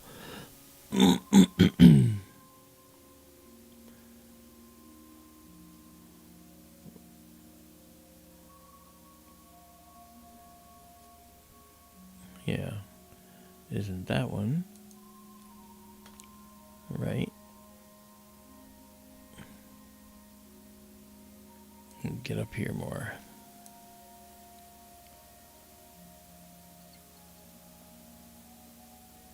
Delphinus the dolphin, Yeah, that's right. just east of Altair, the Eye of the Eagle. Yep. Sagitta, Yep. the Arrow. And right And- near Sagitta is another constellation that we like so much Vulpecula, the called little fox. Vulpecula The with the Dumbbell Nebula. We're going to check that out tonight as our last object. Okay. So back here, we have a beautiful composition with this nebula. It's stunning. Very nice. So let's dock up our stack again. And we already got that labeled. We'll save it. There it is. Save exactly as seen. Now we'll get out and go to our 1 second shot. We go to this night vision mode so we can actually see where we're going very nicely. And so that's why this is nice. All right, so now we come back here. We already have our object selected and we want to go to. So now we're just going to go to it. You'll see the streaks as we go. The telescope is heading straight up. It's going to be almost overhead for this. And there it is. The object that we seek. Right there. The apple core. Yeah, the apple core. Some hungry god somewhere had to Well, have an apple. That was the name of the nebula for a lot of people for a long time. Because they didn't have telescopes that could see beyond to what's really going on in here. So let's look in there. Like for instance, if your telescope could show you this, okay, you'd say, wow, there's something else going on out here. This is just a 1 second exposure, by the way. So, what else is going on? Now we're at 200 gain. But if I drop the gain down to 150, you'll notice how a whole chunk of detail goes away. Now we can't really see those outer things in our simple shot here. If we go back to 200, there they go. Now you see them there. That's the sensitivity. Okay. So that's good. So we're guiding right now. So here's what we're going to do. We're going to... this doesn't need a whole lot of exposure. So we're going to actually just do a 12-second exposure on this. You'll say, 12 seconds? Are you crazy? No. You'll see why. Now we'll come back in here to the stack. This is the previous thing we looked at. We're going to clear it. I might have to do a focus run. Let's find out.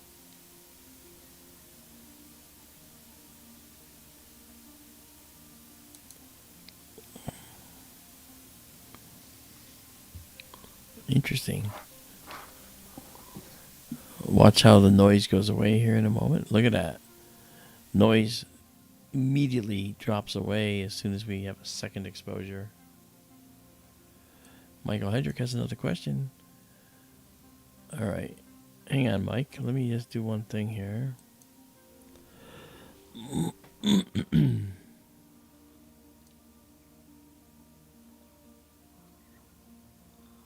That's kind of a loaded question.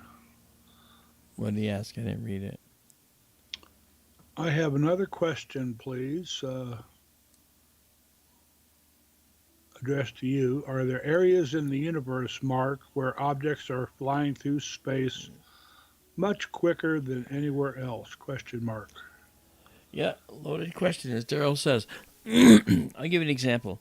When I got my astronomy degree, My thesis was to look for B-type stars. We have O, B, A, F, G, K, M, from hottest and bluest to smallest and coolest and reddest.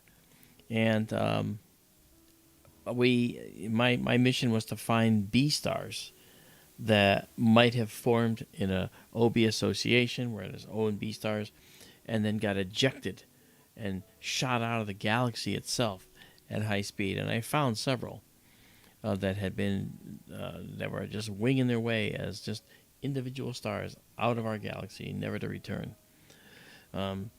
So those are examples of things going faster.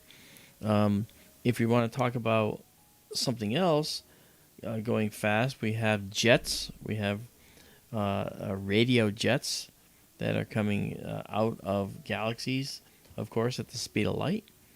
And we also have material flowing close to the speed of light coming out of things like black holes, depending on how it interacted with the black hole. So there's many different ways in which objects can go very, very fast. But then you have to say, what is very fast? You know what I mean? Are we talking about a few kilometers per second, or are we talking about a fraction of the speed of light? And like, for instance, the sun has gone around the galaxy almost 20 times. Okay, takes about 230 million years or so to go around the galaxy one time. So, is that fast? The outer stars in the galaxy are moving slightly slower than the inner stars in the galaxy, which are going slightly faster. There is what's called differential rotation. The stars closer to the center of the galaxy are going around a little bit faster. However, not as much as would be expected in a true interpretation of the physics.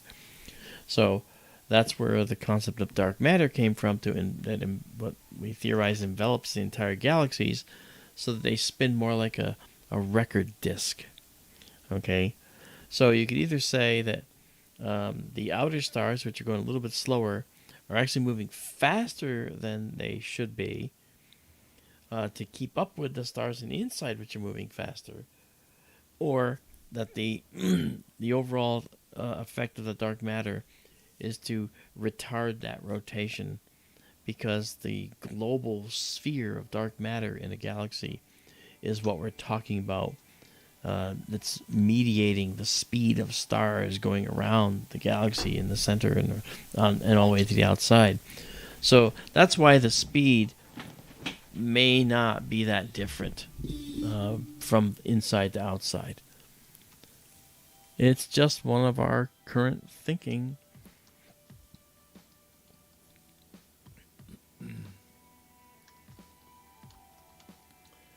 Hey there, Cosmic Ray. I think Cosmic Ray wants to see the veil. You think? Well, we'll have to wait till next time for that. What it sounded like. He sounded almost wistful. Oh, Ray, you want to see the veil, don't you? Okay, I tell you what. Let me just make a note here. This is the Dumbbell M27 Dumbbell Nebula, PN Planetary Nebula. Okay, 25. Perfect. I'll do 26. There we go. And I will save it. And then save it exactly as seen. All right. Done. Now we're going to clear this. And we're going to head to our final object. The final object. Which, as people will know, I always do just one more, don't I? And that's what's going on here. So we're going to go, and this one is for Cosmic Ray. All right. I was kidding, you know. No, but I want to do it. I'm actually going to do the Western Veil this time. Touche. Yeah.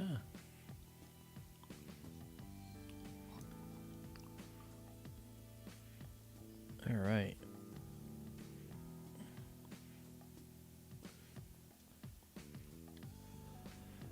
Okay.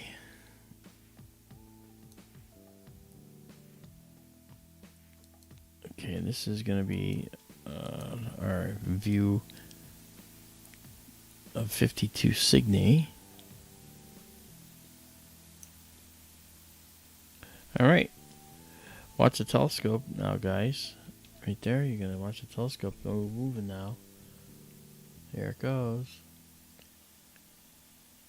Looking almost straight up, and you can see up there that's moving a little over, and then we're going to see the most amazing thing. There it is. That's 52 Cygni right there, and you'll see a little wispy thing coming through. Now, we're magnified right now. Okay, we're at 78% of our sensor. But I'm going to take us down and bring us back to our, say, 33%, which brings us close. Now, you don't really see it, but I'm going to go to 250 here. And let's see if we can pull that out. Oh, there it is. Look at this beautiful wisp coming down here. Now, we're going to center that up. There is another bunch of stuff out here, but our focus tonight is just on that one element and the element at the bottom, which is called the witch's broom. It's down here. I think I should just barely have it in there, but I'm going to just drop us down a little bit in case. Okay, that's good.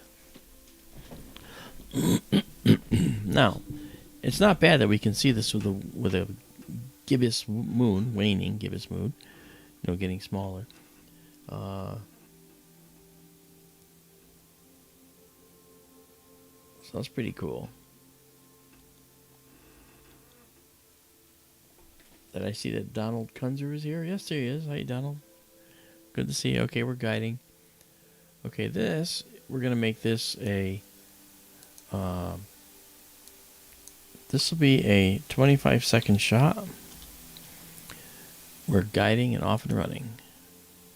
Let's change this to Eastern Vale. Oh, no. Not Eastern Vale. Western Vale.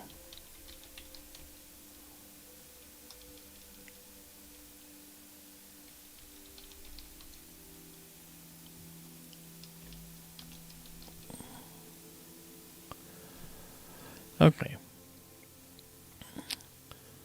All right. Now we'll go into our stack. It's all set, ready for our image.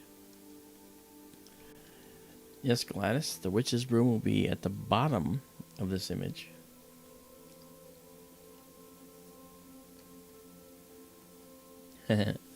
Concentrate says, observatory spider is supposed to prevent that. Ah, look at that. Look at that. That's beautiful. You can see the central veil here. There's the witch's broom down there. That's really pretty. The moon is giving us the blue glow, so let's color correct for that. Okay. Let's do our processing to bring out the color. And wham bam, look at that. Look at all this additional stuff. Just stunning. Wow. That star 52 Cygni is not associated with this supernova remnant. I think this thing occurred, was it 18,000 years ago? And is about 8,000 light years away, something like that. It's a pretty big supernova remnant. It's several full moons in diameter in our sky. Obviously, because our field of view here is 4 full moons across, and it can't encompass the entire thing. It's got to be at least 5 or more.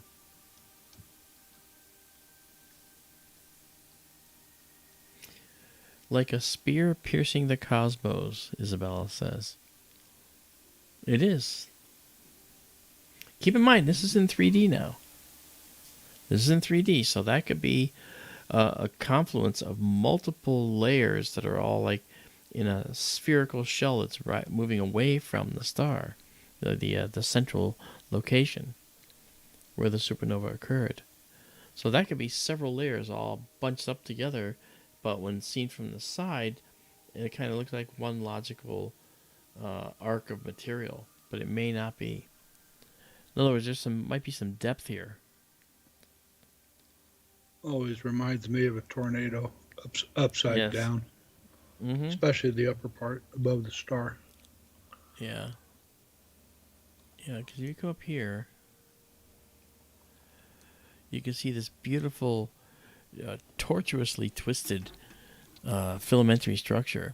And incidentally, there's some research which indicates that perhaps there are charged particles in this structure that's expanding away from the supernova event, and that these charged particles actually contribute to forming the spindle-like, filamentary-like structures that you see here. It's possible that it's due to electrical charge in this overall vast cloud.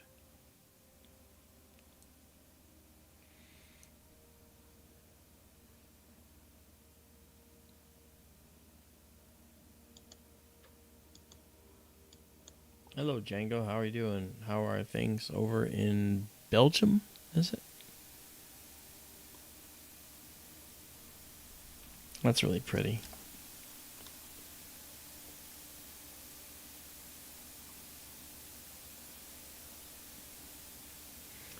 Yeah, that's it, Keith. It does look like the discharge from the proton pack. Just don't let the beams cross.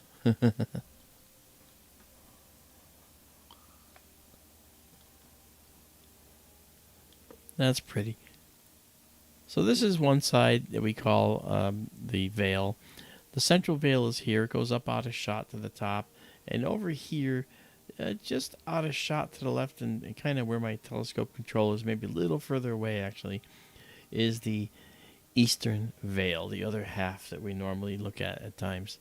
But this one is underrated. It's got a lot of beautiful detail down in here that just often gets overlooked. But not by us. Yeah, the eastern veil is the part that looks like the profile Hitchcock. of a face, like Yeah, like Alfred Alfred Hitchcock, we say sometimes. Yeah. Yeah. Really beautiful. This is really, really nice. Bring up some supernova music here. Really pretty. Nice detail in here, too. We can even support zooming in now in the witch's broom down here.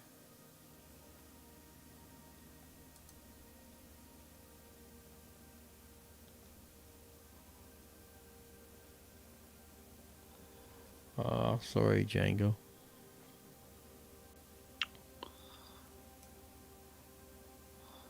Folks, a week from Cloudy tonight is the peak of the Perseid meteor shower, That's right. and it'll be during the dark of the moon, so Yes. make a note It should on be your beautiful. calendar. It should be beautiful. Bill will doubtless be streaming it if the weather cooperates. Mm-hmm. Yeah, yeah.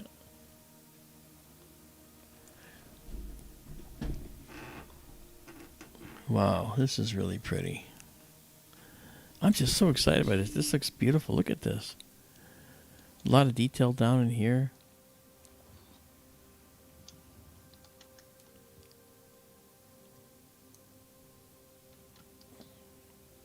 Now, we've been imaging this for years, so it'd be interesting to do a comparator image or comparison image with what we saw years ago to what we see now to see if there's even the slightest bit of changes in the wisps.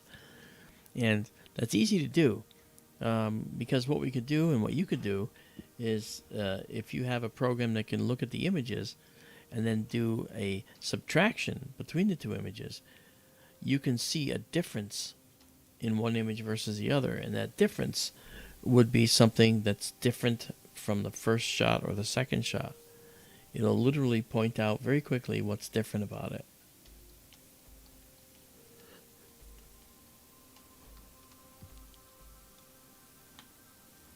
Okay, 16 here.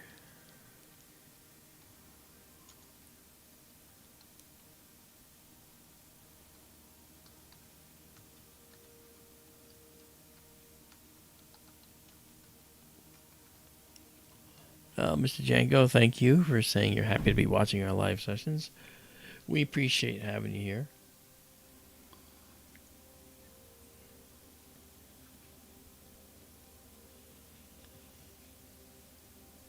Very much so. Incidentally, Daryl, I do not think we're going to have a Sky Tour radio show Sunday. Okay. I will pass it on. Very good.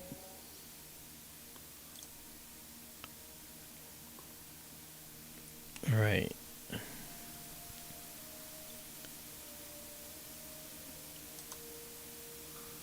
If I have the night off, maybe I'll cook something for dinner. There you go.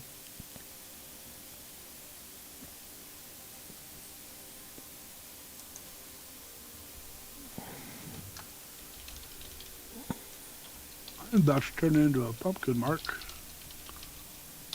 Yeah, I know. This is the last one. Yeah.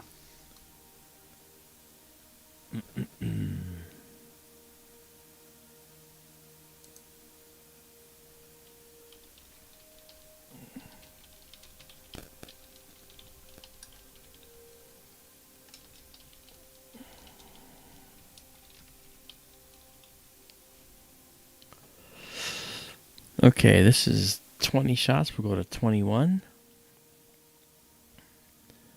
There we go. And there's our Western Veil. Rich colors, beautiful assemblage of filamentary structure. Just stunning. Wow. All right.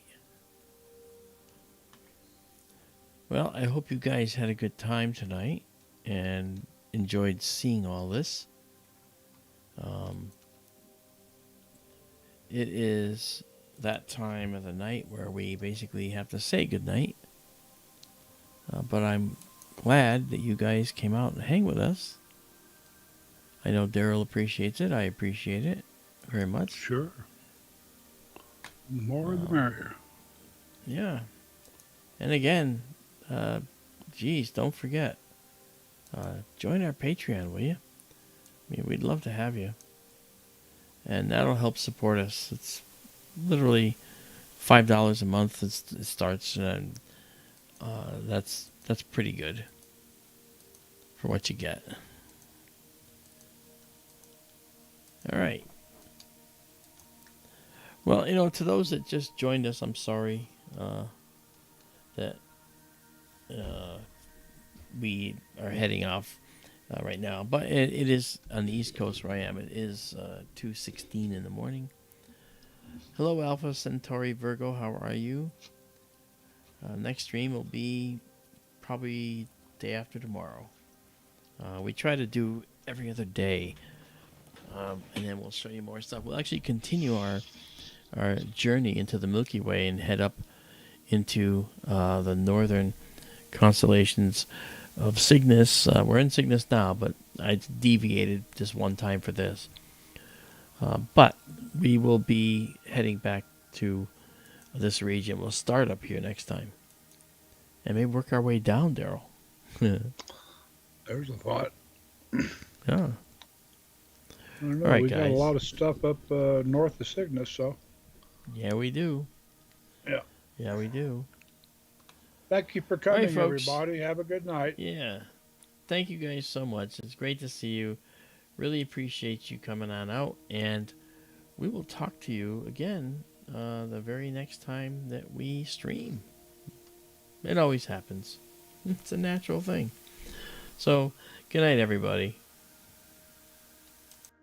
Good night, all.